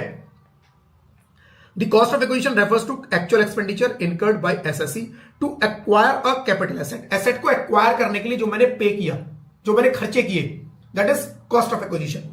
The determination of this cost depend on the date of acquisition and type of asset involved, right. Determination of cost of acquisition, asset acquired before 1 अप्रैल 2001। 1 अप्रैल 2001 से पहले मैंने उस एसेट को परचेस कर लिया था, तो कॉस्ट ऑफ एक्विजिशन क्या होगी? याद आ रहा हो अगर कुछ कुछ, पूरा डिस्कस कर चुके हैं हम already, right. The cost of acquisition shall be expenditure incurred by SSC to acquire the asset और its fair market value on 1 अप्रैल 2001। 1 अप्रैल 2001 को उसकी फेयर मार्केट वैल्यू, या फिर उससे पहले आपने कितने में उसको खरीदा, which ever is higher, which ever is higher, right. क्योंकि हमने बात किया था उस टाइम पर इंडेक्सेशन जो अवेलेबल है वो 2001-2002 से अवेलेबल है, इसीलिए फेयर मार्केट वैल्यू 1 अप्रैल 2001 की हम लोग लेते हैं, ठीक है। नोट फॉर लैंड, बिल्डिंग और both, fair market value 1 April 2001 should not exceed stamp duty value. In any case हमने बात किया था फेयर मार्केट वैल्यू जो है स्टैम्प ड्यूटी वैल्यू से एक्सीड नहीं करेगी। तो अगर एक्सीड कर रही है तो फेयर मार्केट वैल्यू की जगह आपको स्टैम्प ड्यूटी वैल्यू कंसिडर करनी है, राइट। याद आ रहा है एक फॉर्मूला भी हमने क्रिएट किया था, higher of actual cost before 1 April 2001 and lower of, और दो आइटम के लोअर को पकड़ के एक्चुअल से कंपेयर करना था। लोअर किस किस का? Fair market value and stamp duty value. इन दोनों का जो लोअर निकल के आएगा उसको कंपेयर करेंगे एक्चुअल से, और उन दोनों में जो हायर होगा, राइट, वो मेरी क्या बनेगी? Cost of acquisition. ठीक है जी, ये सिचुएशन है अगर आपने 1 अप्रैल 2001 से पहले परचेस किए। एसेट एक्वायर्ड ऑन और आफ्टर 1 अप्रैल 2001, 1 अप्रैल 2001 के बाद एसेट परचेस की तो cost of acquisition actual expenditure incurred by SSC for acquiring the asset, जो भी आपने खरीदने में लगाया पैसा वो सब आपकी कॉस्ट ऑफ एक्विजिशन बन जाएगी। ठीक है, जो भी आपने खरीदने के लिए लगाया, आपने लैंड खरीदी, कॉस्ट ऑफ एक्विजिशन, उसके ऊपर फिर घर बना दिया, वो भी कॉस्ट ऑफ एक्विजिशन 1 अप्रैल 2001 के बाद। ठीक है जी। अब इंटेंजिबल एसेट की बात कर रहा है, फिर ये तो ठीक tangible asset, tangible asset clear है। इंटेंजिबल एसेट अगेन वही चीज, गुडविल, राइट्स, कॉपीराइट मैंने परचेस किए हुए हैं। The cost of acquisition for intangible asset such as goodwill, trademark, brand name, right to manufacture और process, business right, tenancy rights, stage carriage, permit और loom hours is determined as follow. अभी बता देता हूं ये tenancy right, stage carriage, permit, loom hours क्या होते हैं, पहले बता देता हूं ये। फ्रेंड्स बेसिकली मैंने गुडविल परचेस की, गुडविल मुझे पता है, गुडविल मैंने परचेस की, मैंने एक बिजनेस परचेस किया, साथ में उसकी गुडविल भी मुझे लेनी पड़ी क्योंकि उसकी मार्केट में गुडविल साख बहुत ज्यादा है मार्केट में। मैंने कोई ट्रेडमार्क परचेस किया, राइट, मैंने कोई ब्रांड नेम परचेस किया। ट्रेडमार्क ब्रांड नेम क्या है? कोई ऑलरेडी एक ब्रांड नेम चल रहा है, मैंने बोला जी इस ब्रांडिंग से अब मैं अपना बिजनेस करूंगा, ये दूसरे का है, मैंने उसको बोला जी इस ब्रांड नेम से अब मैं बिजनेस करना चाहता हूं। उसने कहा ठीक है कर लो, लेकिन मुझे पैसे दे दो, ये ब्रांड मैं आपको ट्रांसफर कर दूंगा, ये ट्रेडमार्क मैं आपको ट्रांसफर कर दूंगा। उसने मेरे से चार्ज कर लिया 50 लाख रुपए इसी चीज का कि मेरे को वो ब्रांड यूज करना है। This is basically trademark, brand name मैंने परचेस किया। Right to manufacture, same right to manufacture, किसी आइटम को मैन्युफैक्चर करने के लिए मैंने राइट परचेस किया, उस राइट के बदले मैंने सामने वाली पार्टी को कुछ पैसा दिया, that is right to manufacture, उसकी कॉस्ट ऑफ एक्विजिशन हो जाएगी। राइट, प्रोसेस और बिजनेस राइट्स या टेनेंसी राइट। टेनेंसी राइट क्या है फ्रेंड्स? मैंने सपोज एक एसेट को ऑक्यूपाई करने का राइट मुझे मिल गया है, एक एसेट है, एक बिल्डिंग है, उसको ऑक्यूपाई करने का मेरे पास राइट है 10 साल के लिए अगले, उसके बदले मैंने उसके ओनर को कुछ पेमेंट कर रखी है कि भाई ये आपकी पेमेंट 10 साल तक मैं इसे ऑक्यूपाई करूंगा, ये बिल्डिंग मैं यूज करूंगा, उसके बाद आपकी। मैंने उस राइट को सेल कर दिया किसी और को, मैंने उस राइट को, मेरे पास मिस्टर ए, मैंने एक बिल्डिंग है उसको ऑक्यूपाई करने का राइट किसी से लिया, इस राइट को मैंने सेल कर दिया मिस्टर बी को। राइट, तो मिस्टर बी को मैंने इसको सेल कर दिया। राइट, तो यहां पर फ्रेंड्स मेरे को कैपिटल गेन निकालना पड़ेगा, और यहां पर कॉस्ट ऑफ एक्विजिशन क्या होगी? मिस्टर ए ने इसको जो परचेस करने के लिए, इस राइट को परचेस करने के लिए जो पेमेंट किया, that is cost of acquisition, और मिस्टर बी से जो चार्ज किया वो मेरी फुल वैल्यू ऑफ कंसिडरेशन। तो यहां पर टेनेंसी राइट क्या है समझ में आ गया। स्टेज कैरिज क्या है फ्रेंड्स? स्टेज कैरिज क्या होता है? मैं बसेस चलाता हूं, ट्रांसपोर्ट के अंदर हूं, बसेस चलाता हूं। बस को चलाने के लिए ऐसा नहीं है कि फ्रेंड्स मैं जाके मार्केट से एक बस खरीद के लाया और मैं उसको चलाना शुरू कर दूं। पब्लिक ट्रांसपोर्ट में अगर आपको कुछ भी बसेस वगैरह चलानी है तो आपको परमिशन लेनी पड़ती है। आपने सुना होगा एक परमिट लेना पड़ता है, इस परमिट को बोलते हैं फ्रेंड्स स्टेज कैरिज परमिट। बस को चलाने का राइट, बस को चलाने के लिए परमिशन मुझे मिली है, बस को चलाने के लिए मुझे परमिट मिला है, स्टेज कैरिज परमिट। इस परमिट को मैं सेल कर सकता हूं, बिल्कुल। मैं नहीं चलाना चाहता, कोई और चला रहा है, मैंने बोला जी मैं तो नहीं चलाऊंगा, तू चला ले। उसने कहा मेरे पास राइट भी है, मैं राइट तुम्हें ट्रांसफर कर देता हूं, अब बस तुम चलाओ। अब वो बस चलाएगा, तो यहां पर कैपिटल गेन कैलकुलेट होगा। राइट, या फिर लूम आवर्स। लूम आवर्स क्या होते हैं फ्रेंड्स? टेक्सटाइल इंडस्ट्री, कपड़ा वगैरह बनता है, आपको आइडिया होगा। वहां पर सपोज मिस्टर ए है, मिस्टर ए की, राइट, मिस्टर ए की एक फैक्ट्री है, मिस्टर ए की फैक्ट्री है। फैक्ट्री के अंदर वो क्या करते हैं? वो 8 घंटे की एक शिफ्ट चलाते हैं, 8 घंटे की शिफ्ट में दिन में अपना सारी मैन्युफैक्चरिंग करवाते हैं। उसके बाद 16 घंटे जो बचे दिन के, वो फैक्ट्री बंद पड़ी रहती है। मिस्टर बी ए के पास आते हैं, कहते हैं देखो जी आपके पास यूनिट है, आप दिन में अपना 8 घंटे काम करते हो, आप रात के 8 घंटे के लिए मुझे दे दो ये फैक्ट्री, रात के 8 घंटे मैं मैन्युफैक्चरिंग कर लूंगा इसमें। लूम आवर्स 8 घंटे उसने परचेज कर लिए कि जी अब 8 घंटे मैं यहां पर फैक्ट्री चलाऊंगा, 8 घंटे मैं इसके अंदर मैन्युफैक्चरिंग करूंगा। टेक्सटाइल के अंदर बहुत होता है, लूम आवर्स सेल होते हैं। तो मैंने लूम आवर्स मैंने राइट ले लिया कि अगले 10 साल तक, अगले 5 साल तक इस फैक्ट्री के अंदर रात को 8 बजे मैं मैन्युफैक्चरिंग करूंगा। मैं मैन्युफैक्चरिंग नहीं कर रहा, मैंने उस लूम आवर्स को सेल कर दिया किसी और को। मैंने बोला जी देख मेरे पास ये लूम आवर्स है 5 साल तक रात के 8 बजे के, मैं नहीं करूंगा तुम कर लो। मैंने किसी थर्ड पर्सन को उठा के सेल कर दिए, सेल कर दिया, कैपिटल गेन कैलकुलेट होगा। ऑल दीज आर क्या है? Intangible asset. क्या आप इनको छू सकते हो? नो। देख सकते हो? नो। बट है, you have right, basically you have something जिसकी वैल्यू है, कुछ ऐसा है जिसकी वैल्यू है बट आप उसको टच नहीं कर पा रहे। तो ऐसी सारी एसेट्स की बात कर रहा है, इंटेंजिबल एसेट्स। इनकी परचेज्ड इंटेंजिबल एसेट्स, अगर मैंने उनको परचेज किया है, ऐसी कोई भी एसेट अगर मैंने परचेज की है तो उनकी कॉस्ट ऑफ एक्विजिशन क्या होगी? जितना प्राइस मैंने उनको पे किया, right. If it was intangible asset was purchased, the cost of acquisition is purchase price, जो मैंने पे किया, irrespective of the whether asset was brought before 1 अप्रैल 2001, चाहे वो 1 अप्रैल 2001 से पहले का केस है, चाहे 1 अप्रैल 2001 के बाद का केस है, कोई फर्क नहीं पड़ता, कोई फर्क नहीं पड़ता। आपको सिंपल जितना उसके पे किया है वो आपकी कॉस्ट ऑफ एक्विजिशन हो जाएगी, right. Asset acquired under section 47 transaction. Section 47 याद आ रहा होगा आप लोगों को, लास्ट क्लास में हम लोगों ने लास्ट क्लास में किया था, जिसके अंदर हमने बोला जी कि अगर आपने कोई कैपिटल एसेट ट्रांसफर की, हम उसे ट्रांसफर मानेंगे ही नहीं। सेक्शन 47 बोल रहा था कि ऐसे ट्रांसफर जिनको ट्रांसफर माना ही नहीं जाएगा, जैसे हमने बहुत सारे उसके अंदर आइटम कवर किए थे, करीब 15 आइटम्स की लिस्ट थी उसके अंदर। पहला आइटम था मेरे को विल या इनहेरिटेंस में कुछ एसेट मिल जाती है, there is no transfer, there is no capital gain. HUF का पार्टीशन होता है, एचयूएफ अपने मेंबर्स को एसेट ट्रांसफर कर देती है, there is no capital gain in the ends of HUF. Section 47 बोल रहा है, राइट। होल्ली ओन्ड सब्सिडरी को एक होल्डिंग कंपनी ने होल्ली ओन्ड सब्सिडरी जो कि इंडियन कंपनी है उसको एसेट ट्रांसफर की, नो कैपिटल गेन। ये 100% सब्सिडरी कंपनी ने अपनी होल्ली ओन्ड होल्डिंग कंपनी को, राइट, अपनी होल्डिंग कंपनी को एसेट ट्रांसफर की, होल्डिंग कंपनी इंडियन कंपनी है, no capital gain. Merger demerger shares के बारे में हमने देखा, नो कैपिटल गेन। याद आ रहा हो फ्रेंड्स आप लोगों को? उन केसेस की बात कर रहा है कि उन केसेस में, राइट, कॉस्ट ऑफ एक्विजिशन क्या होगी, उन केसेस में कॉस्ट ऑफ एक्विजिशन क्या होगी? Cost to previous owner. और ये पॉइंट हम ऑलरेडी पहले पढ़ चुके हैं कि इन केसेस में जो भी कॉस्ट प्रीवियस ओनर की कॉस्ट है वही उस पर्सन की कॉस्ट बन जाएगी। फॉर एग्जांपल मिस्टर ए को एक जगह मिलती है अपने फादर से मिलती है, कोई ट्रांसफर होगा? नहीं। सेक्शन 47 बोल रहा है there is no transfer under will inheritance, right. कुछ भी मेरे को एसेट मिलती है, there is no capital gain, no transfer, right. There is no capital gain, there is no transfer, hence no capital gain. ठीक है जी। तो इस केस में फ्रेंड्स अब इसकी कॉस्ट ऑफ एक्विजिशन क्या होगी? इसकी कॉस्ट ऑफ एक्विजिशन जो प्रीवियस ओनर है, फादर, इसकी जो इसके फादर की कॉस्ट वही इसकी कॉस्ट होगी। तो कॉस्ट ऑफ एक्विजिशन निकालते टाइम इसके एग्जांपल भी फ्रेंड्स हम लोगों ने किए थे, right. Other cases cost of acquisition shall be nil. इसके अलावा अगर कोई और केस है कॉस्ट ऑफ एक्विजिशन ले लें। तो पहला केस इंटेंजिबल एसेट्स।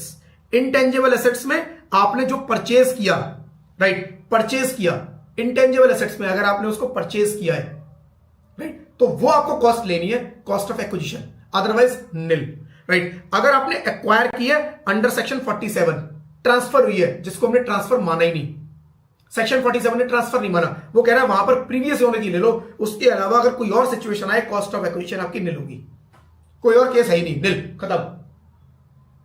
ठीक है। स्पेशल कंसिडरेशन फॉर गुडविल, ये थोड़ा सा पॉइंट है, थोड़ा समझने वाला, ये एक बार देख लेना, right. Special consideration for goodwill, goodwill के केस में थोड़ा सा डिफरेंट सिनेरियो है। गुडविल में कुछ एक्चुअली चेंजेस आए थे 19-20 में। 19-20 तक कुछ और ट्रीटमेंट होता था गुडविल का, 19-20 के बाद कुछ ट्रीटमेंट डिफरेंट शुरू हो गया। एक बार पढ़ लेते हैं फिर आपको समझा देता हूं। Depreciation on goodwill, depreciation on goodwill was allowed up to previous year 19-20 तक गुडविल जो आपकी बुक्स में एसेट साइड में होती थी, आप उस पर डेप्रिसिएशन कैलकुलेट कर सकते थे, गुडविल को भी डेप्रिशिएट कर सकते थे आप बुक्स के अंदर। But from 20-21 onwards no depreciation is allowed. 20-21 के बाद डेप्रिसिएशन खत्म कर दिया गुडविल से कि भाई गुडविल पे कोई डेप्रिसिएशन नहीं, काय बात का depreciation, right. No depreciation allowed, any depreciation claimed up to 19-20 should be deducted from the purchase price to determine the cost of acquisition. The period of holding for such asset start from 1 April 2020। 1 April 2020 से उसका period of holding start होगा। मैं explain कर देता हूं थोड़ा सा आपको।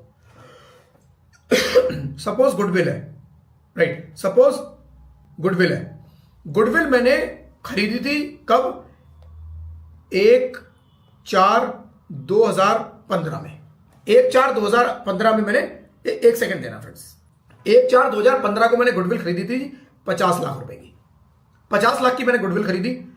अब डेप्रिसिएशन अलाउड था, राइट। तो फाइनेंशियल ईयर 19-20 मतलब 31 मार्च 2020 तक मैंने इस पर डेप्रिसिएशन चार्ज कर लिया 15 लाख रुपए सपोज, राइट। तो 1/4/2020 को जो इसकी वैल्यू थी वो 35 लाख की थी। पहली चीज, 31/3/2020 तक जो मैंने डेप्रिसिएशन चार्ज किया, ठीक है, इसके बाद कोई डेप्रिसिएशन नहीं, ये एज इट इज रहेगी। यानी कि अगर मेरा फाइनेंशियल ईयर 2024-25 है तो यहां पर भी गुडविल मेरे को 35 लाख की ही दिख रही होगी, क्योंकि उसके बाद कोई डेप्रिसिएशन नहीं और मैंने कोई रिवैल्यूएशन भी नहीं किया। तो 35 लाख की डेप्रिसिएशन ही, 35 लाख रुपए की ही वैल्यू मेरे को यहां दिखेगी, राइट। तो वो यही कह रहा है कि आप 31/3/2020 तक का डेप्रिसिएशन हटा दो, बाकी जो बचा ये मेरी क्या हो जाएगी, कॉस्ट ऑफ एक्विजिशन। ये मेरी 35 लाख रुपए जो है वो कॉस्ट ऑफ एक्विजिशन मानी जाएगी, मतलब 50 नहीं मानी जाएगी। जब तक डेप्रिसिएशन अलाउड था, कब तक, फाइनेंशियल ईयर 19-20 तक, 31 मार्च 2020 तक डेप्रिसिएशन अलाउड था, वो आप क्लेम कर लो, कर लिया जी।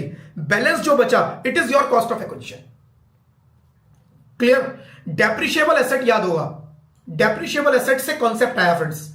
डेप्रिशिएबल एसेट में हमने क्या किया था, कैसे निकलती थी cost of acquisition, cost of acquisition depreciable asset की ऐसी निकलती थी कि भाई मेरी कितने में मैंने खरीदा और कितना फिर डेप्रिसिएशन चार्ज कर लिया। तो ईयर जो स्टार्ट हुआ, जैसे मैं अगर 24-25 की बात करूं, डेप्रिशिएबल एसेट पे मेरे को कॉस्ट ऑफ एक्विजिशन निकालनी है, तो 1 अप्रैल 2024 की जो बुक वैल्यू है, WDV है, रिटन डाउन वैल्यू है, राइट। रिटन डाउन वैल्यू मतलब ओरिजिनल कॉस्ट माइनस डेप्रिसिएशन जो आपने लास्ट ईयर तक चार्ज कर लिया। बैलेंस जो बचा वो मेरी कॉस्ट ऑफ एक्विजिशन होती थी। सेम यहां पर कि जब तक डेप्रिसिएशन अलाउड था आप डेप्रिसिएशन ले लो, डेप्रिसिएशन ले लो, बैलेंस 35 लाख आपकी कॉस्ट ऑफ एक्विजिशन हो जाएगी। ये मेरी कॉस्ट ऑफ एक्विजिशन है और यही मेरी आगे तक चलती रहेगी। अब मैंने इस गुडविल को इसको सेल कर दिया, गुडविल सेल कर दी अपनी, राइट। बिजनेस बेचा, साथ में गुडविल भी बेच दी, सारी एसेट बेची एक एक करके, गुडविल भी बेच दी। तो गुडविल के ऊपर जो कैपिटल गेन कैलकुलेट होगा उसमें कॉस्ट ऑफ एक्विजिशन आप लोगे 35 लाख। अब वो बोल रहा है पीरियड ऑफ होल्डिंग कितनी लेंगे, शॉर्ट टर्म है कि लॉन्ग टर्म है, कैसे डिसाइड होगा। पीरियड ऑफ होल्डिंग वो कह रहा है कि अगर आपकी ये पुरानी एसेट थी, जैसे मेरे इस केस में पुरानी थी, 1/4/15 का केस था, तो period of holding long term short term आपको डिसाइड करना है इस 1/4/2020 से, 1/4/2020 से, यहां से नहीं करना। डेप्रिशिएबल एसेट, फिर वही कॉन्सेप्ट सोच के देखो, वहां पर क्या होता था, आप करंट ईयर, लास्ट ईयर तक पूरी डेप्रिसिएशन चार्ज कर लेते थे और उसके बाद हम उसको क्या बोलते थे, in any case it is short term, in any case it is short term, क्योंकि जब तक आपने डेप्रिसिएशन चार्ज कर लिया उसके बाद की डेट आप कंसीडर कर रहे हो, उसके बाद उसमें डेट है ही नहीं, शॉर्ट टर्म।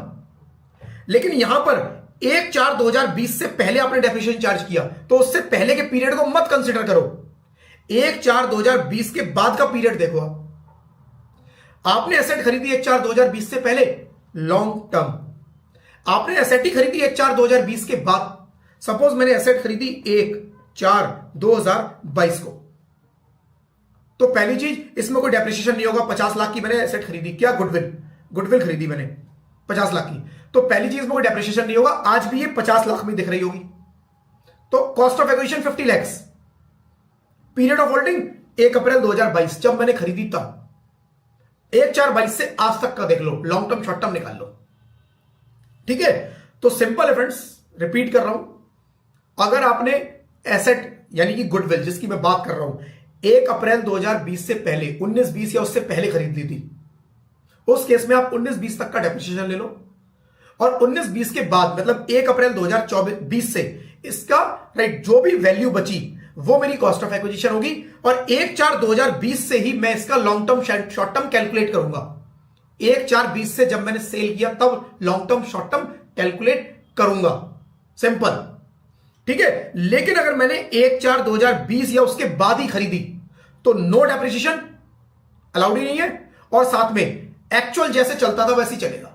तो प्रॉब्लम फ्रेंड्स केवल यह है कि अगर मैंने एसेट 1/4/2020 से पहले ही खरीद ली थी तब आपको यह स्पेशल ट्रीटमेंट करना पड़ेगा, अदरवाइज कोई जरूरत नहीं है, ठीक है। अगर इसका क्वेश्चन आएगा तो क्वेश्चन किस तरह का आएगा फ्रेंड्स, क्वेश्चन के अंदर वो आपको दे सकता है जी, उसने जैसे मैंने ये एग्जांपल, ये 1/4/2015 को उसने गुडविल परचेज की 50 लाख की, 31 मार्च 2020 तक उसने डेप्रिसिएशन चार्ज किया है जी 15 लाख का, ठीक है, और 24-25 में उसने उसको 70 लाख रुपए में सेल कर दिया, कैलकुलेट कैपिटल गेन।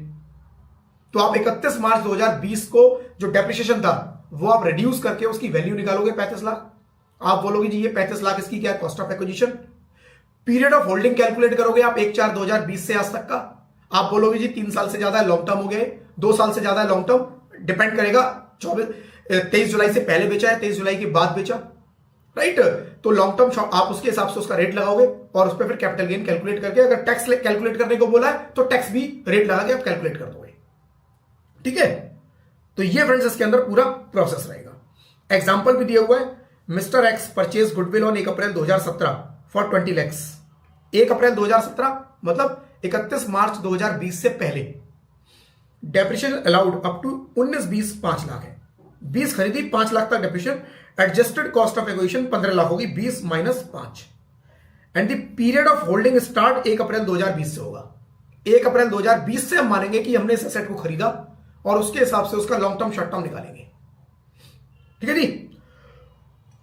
इसमें फ्रेंड्स कुछ डाउट है तो आप मेरे को पूछ लो, इसमें कुछ डाउट है तो आप पूछ सकते हो, कुछ डाउट है फ्रेंड्स पूछ सकते हो। Next point friends, transaction that are included, right, that are included in the term transfer in relation to capital asset, section 247। तो बेसिकली सेक्शन 247 बता रहा है ट्रांसफर की डेफिनेशन। जब हम बोलते हैं जी एसेट ट्रांसफर की, you need to calculate capital gain. Now question is what is transfer?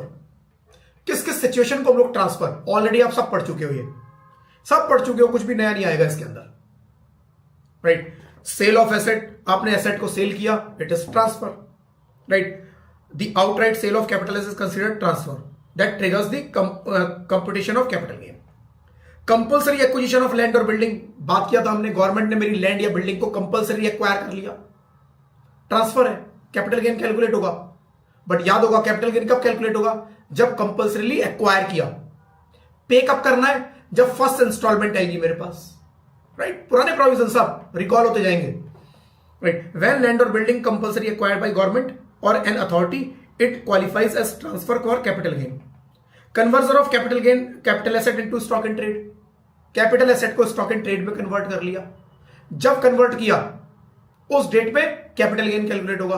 पे कब करना है, जब स्टॉक इन ट्रेड सेल हो जाएगा तब पे करूंगा, right. If capital is converted in stock in trade, it is treated as transfer, the capital gain are calculated at the time of conversion and tax paid proportionately when stock in trade is sold, ठीक है। तो cell करो वो भी transfer, compulsory acquire हुआ वो भी transfer, conversion of capital asset into stock in trade वो भी ट्रांसफर। एक आया friends relinquishment of asset. Relinquishment of asset याद होगा, शेयर्स के केस में हमने किया था, राइट शेयर, शेयर्स को परचेज करने का मुझे राइट मिल गया कि मैं इतने शेयर्स इस कंपनी के परचेज कर सकता हूं क्योंकि मैं वहां का एग्जिस्टिंग शेयर होल्डर हूं, मुझे प्रिविलेज मिली कि मैं शेयर जो है परचेज कर सकता हूं सस्ते में। मैंने उस राइट को किसी थर्ड पर्सन को बेच दिया कि देख मैं तो नहीं खरीदूंगा, तू खरीद ले, और उससे मैंने कुछ चार्ज कर लिया, रिलिंक्विशमेंट ऑफ एसेट, राइट। तो रिलिंक्विशमेंट ऑफ एसेट ऑलरेडी हम लोग डिस्कस कर चुके हैं। The relinquishment of rights over asset is considered as transfer. Mister Rohan holds right to purchase right share but choose to relinquish these share to another person for 1 lakh. The 1 lakh is considered as capital gain, और हमने बात किया था ये short term capital gain बनेगा।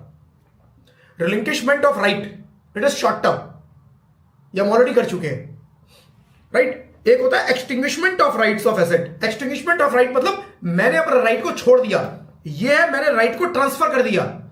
Extinguishment of right मतलब मैंने right को छोड़ दिया, मेरा राइट ही खत्म हो गया, कंपनी लिक्विडेशन में चली गई, कंपनी बंद हो गई, कंपनी बंद हो गई, मेरे राइट चले गए, समझ रहे हो। तो the extinguishment of right is in an asset is considered transfer. तो माना जाएगा कि आपके एसेट ट्रांसफर हो गए, शेयर ट्रांसफर हो गए, right. Example, mister Rohan holds share in ABC limited which goes into liquidation, he receive 2 lakh as full value of consideration. Company liquidation में चली गई, उसको मिला 2 लाख रुपए, 2 लाख रुपए उसको मिले, राइट। तो कैसे निकालेंगे, उसने खरीदे थे शेयर 1.5 लाख के, उस कंपनी के 1.5 लाख के शेयर खरीदे थे, कंपनी बंद हो गई, बंद होने के बाद कंपनी ने उसको 2 लाख रुपए की पेमेंट कर दी।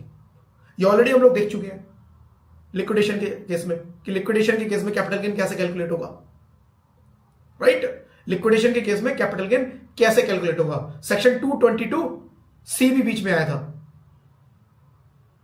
राइट। डिविडेंड वाला पार्ट, डीम डिविडेंड वाला पार्ट याद होगा, काफी डिटेल में डिस्कस किया था हमने, राइट। तो फ्रेंड्स प्लीज पुराना जरूर रिवाइज करना, वरना बड़ी प्रॉब्लम आएगी, क्योंकि सेक्शंस जब आते हैं आगे और क्वेश्चन भी आपके जो एग्जाम में आएंगे वो इंटरकनेक्टेड होंगे, और अधूरी अगर आपके पास इंफॉर्मेशन है तो कभी भी आप उसका पूरा आंसर नहीं कर पाओगे, ठीक है जी। The capital gain in this case 50,000, 2 lakh में से 1.5 लाख, 50,000 का कैपिटल गेन। मैच्योरिटी और redemption of zero coupon bond, zero coupon bond अगर रिडीम होते हैं, this is also transfer, right, this is also transfer. और जीरो कूपन बॉन्ड का हमने देखा था होल्डिंग पीरियड 12 महीने में शॉर्ट टर्म, उसके बाद लॉन्ग टर्म होते हैं, right. The maturity of redemption of zero coupon bond is transfer for the purpose of computing capital gain. Then transfer by possession of immovable property, ये कुछ है जो नया है। Transfer by possession of immovable property क्या है friends, बताता हूं जी। ए ने, एक बिल्डर है, ABC एक बिल्डर है, ABC बिल्डर है, इसके अलग अलग इसने फ्लैट सेल किए हैं बहुत सारे। एक है मिस्टर ए को इसने एक फ्लैट सेल किया, मतलब ABCD अलग अलग फ्लैट सेल किया अलग अलग लोगों को, 50 लाख रुपए का एक फ्लैट सेल किया। ये पूरे 50 लाख की पेमेंट मिस्टर ए इस बिल्डर को कर चुके हैं। ड्यू टू सम रीजन इस बिल्डर को क्लियरेंस सर्टिफिकेट, कंप्लीशन सर्टिफिकेट नहीं मिल पा रहा है, अथॉरिटीज कंप्लीशन सर्टिफिकेट नहीं दे रही है, कुछ पेपर वर्क रुका हुआ है, थोड़ा डिले हो रहा है, या हो सकता है कि जो अथॉरिटी है, जो गवर्नमेंट अथॉरिटीज है, उन्होंने अभी रोक दिया है कि हम किसी को कंप्लीशन सर्टिफिकेट नहीं देंगे। Due to any reason registry नहीं हो पा रही, due to any reason mister A ने सारी पेमेंट तो कर दी, बट मिस्टर ए के नाम पे ये फ्लैट जो है ट्रांसफर नहीं हो पा रहा है, रजिस्ट्री नहीं हो पा रही है, राइट।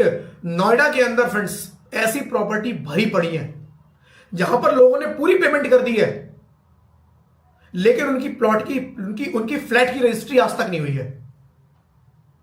इस केस में क्या करेंगे, वो कह रहा है कोई बात नहीं, बिल्डर ने बोला जी एक काम करो, आपने पेमेंट तो पूरी मेरे को कर ही दी है, मालिक तो असली आप ही हो, एक पेपर पे साइन ही तो होना है, ये पकड़ो चाबी, आप आराम से इस घर में रहो, चाबी आपकी, घर आपका, आप आराम से इस घर में रहो, जिस दिन गवर्नमेंट अथॉरिटी बोलेंगे हम रजिस्ट्री करा देंगे जाके, बस रजिस्ट्री पेंडिंग है, डिपार्टमेंट चलना है, रजिस्ट्री करानी है, घर आपका, चाबी आपकी, सब आप रखो। तो ए ने पूरी पेमेंट बिल्डर को कर दी, बिल्डर ने उसको पोजेशन भी दे दिया, रजिस्ट्री हुई नहीं हुई कोई फर्क नहीं पड़ रहा, कह रहा है it is transfer, it is transfer, ठीक है।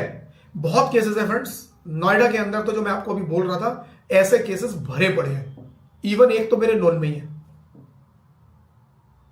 राइट।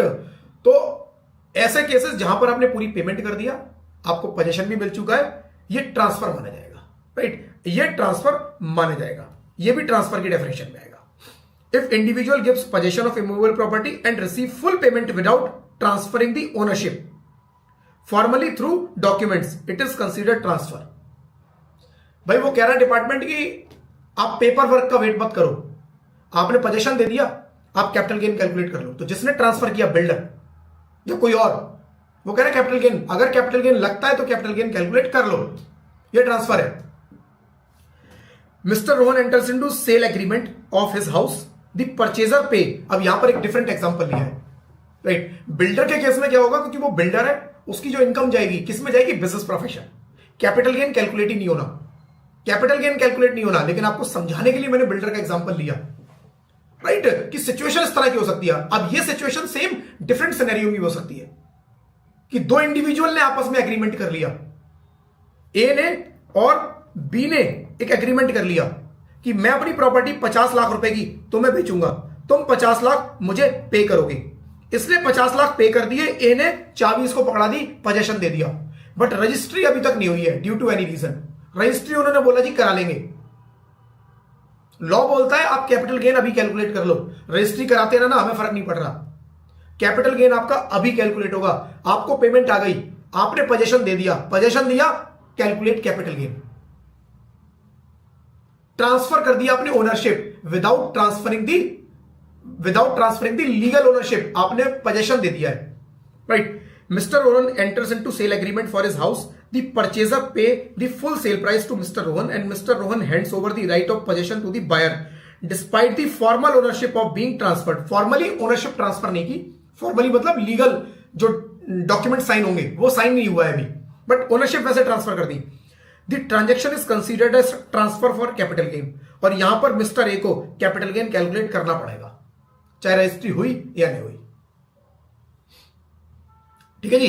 तो ये फ्रेंड्स कुछ 6-7 केसेस हैं जो सेक्शन बता रखे हैं कि आपको जो है कैपिटल गेन कैलकुलेट करना पड़ेगा, कैपिटल गेन कैलकुलेट करना पड़ेगा। नंबर 1 सेल करो, चाहे कंपल्सरीली आपकी बिल्डिंग एक्वायर हो जाए, एसेट एक्वायर हो जाए, या कन्वर्ट करो स्टॉक एंड ट्रेड में एसेट को, रिलिंक्विशमेंट ऑफ राइट या एक्सटिंग्विशमेंट ऑफ राइट हो, maturity of zero coupon bond, transfer by possession of immovable property, इन सारे केसेस में कैपिटल गेन कैलकुलेट होगा। It is transfer. सेक्शन 247 बोल रहा है इट इज ट्रांसफर। ठीक है जी। और इसके साथ फ्रेंड्स अपना कैपिटल गेन का चैप्टर खत्म होता है। ये लास्ट में फ्रेंड्स कुछ कैपिटल गेन की जो सेक्शन 54 से 54F वाली एग्जेम्पशन थी, ये ऑलरेडी मैं आपको दिखा चुका हूं, टिक लगे हुए हैं, राइट? आई थिंक ये मैंने डे 3 पे कवर किया होगा, डे 3 पे, तो उसकी समरी है सारी। प्रीवियस क्लासेस किसी ने नहीं देखी हो तो प्लीज देख लेना, सारी यूट्यूब पर अवेलेबल है। क्लासेस पसंद आ रही है तो फ्रेंड्स वीडियो को लाइक जरूर करना, चैनल पे सब्सक्राइब जरूर करना, नोटिफिकेशन बेल पे क्लिक जरूर कर देना, सो दैट फ्यूचर के सारे वीडियोस, फ्यूचर के सारे लाइव क्लासेस जो भी मैं कंडक्ट करूंगा उसके नोटिफिकेशन भी आप लोगों तक टाइम से पहुंच पाए। और फ्रेंड्स कुछ क्वेरी है, now you can ask. Capital gain अपना क्लोज होता है फ्रेंड्स, आज चैप्टर खत्म होता है। अगला चैप्टर जो स्टार्ट होगा friends that is business profession, Friday से स्टार्ट होगा। नोट्स उसके मैं कोशिश करूंगा आज रात तक अपलोड कर दूं, आज रात तक मैं उसके नोट्स अपलोड कर दूंगा, स्टडी अपलोड कर दूंगा, स्टडी मटेरियल। आप कल उसको डाउनलोड कर लेना या आज शाम को एक बार ट्राई कर लेना, अगर आज शाम को जल्दी हो गए तो जल्दी कर दूंगा। ऑलमोस्ट हो गया, थोड़ा सा बस कुछ चेक करके मेरे को अपलोड ही करना है, तो कोशिश करूंगा जब जल्दी हो जाए। कुछ क्वेरी, कुछ डाउट यू कैन आस्क। मैं 2 मिनट वेट कर लेता हूं, otherwise we will close today's class. Next batch के लिए भी फ्रेंड्स मैंने रजिस्ट्रेशन ओपन कर दिए हैं, तो नेक्स्ट बैच के लिए अगर आपके कोई नोन में है वो रजिस्टर कराना चाहता है 8800880668, इस पर रजिस्ट्रेशन करा सकते हैं। इस पर व्हाट्सएप पे मैसेज करना है, मैसेज करना है केवल व्हाट्सएप पे, राइट? व्हाट्सएप पे मैसेज करना है, कॉल नहीं करनी है। आपको सारी डिटेल मिल जाएगी, रजिस्ट्रेशन लिंक मिल जाएगा। तो कोई आपके नोन में है जो रजिस्ट्रेशन कराना चाहते हैं, करा सकते हैं। मिड ऑफ मार्च से मोस्ट प्रोबेबली क्लास स्टार्ट होगी, मिड ऑफ मार्च या एंड ऑफ मार्च से। आई थिंक फ्रेंड्स कोई क्वेरी नहीं है, लेट्स क्लोज दिस क्लास। ठीक है जी, क्लास को क्लोज करते हैं friends. Thank you friends, thank you, bye bye.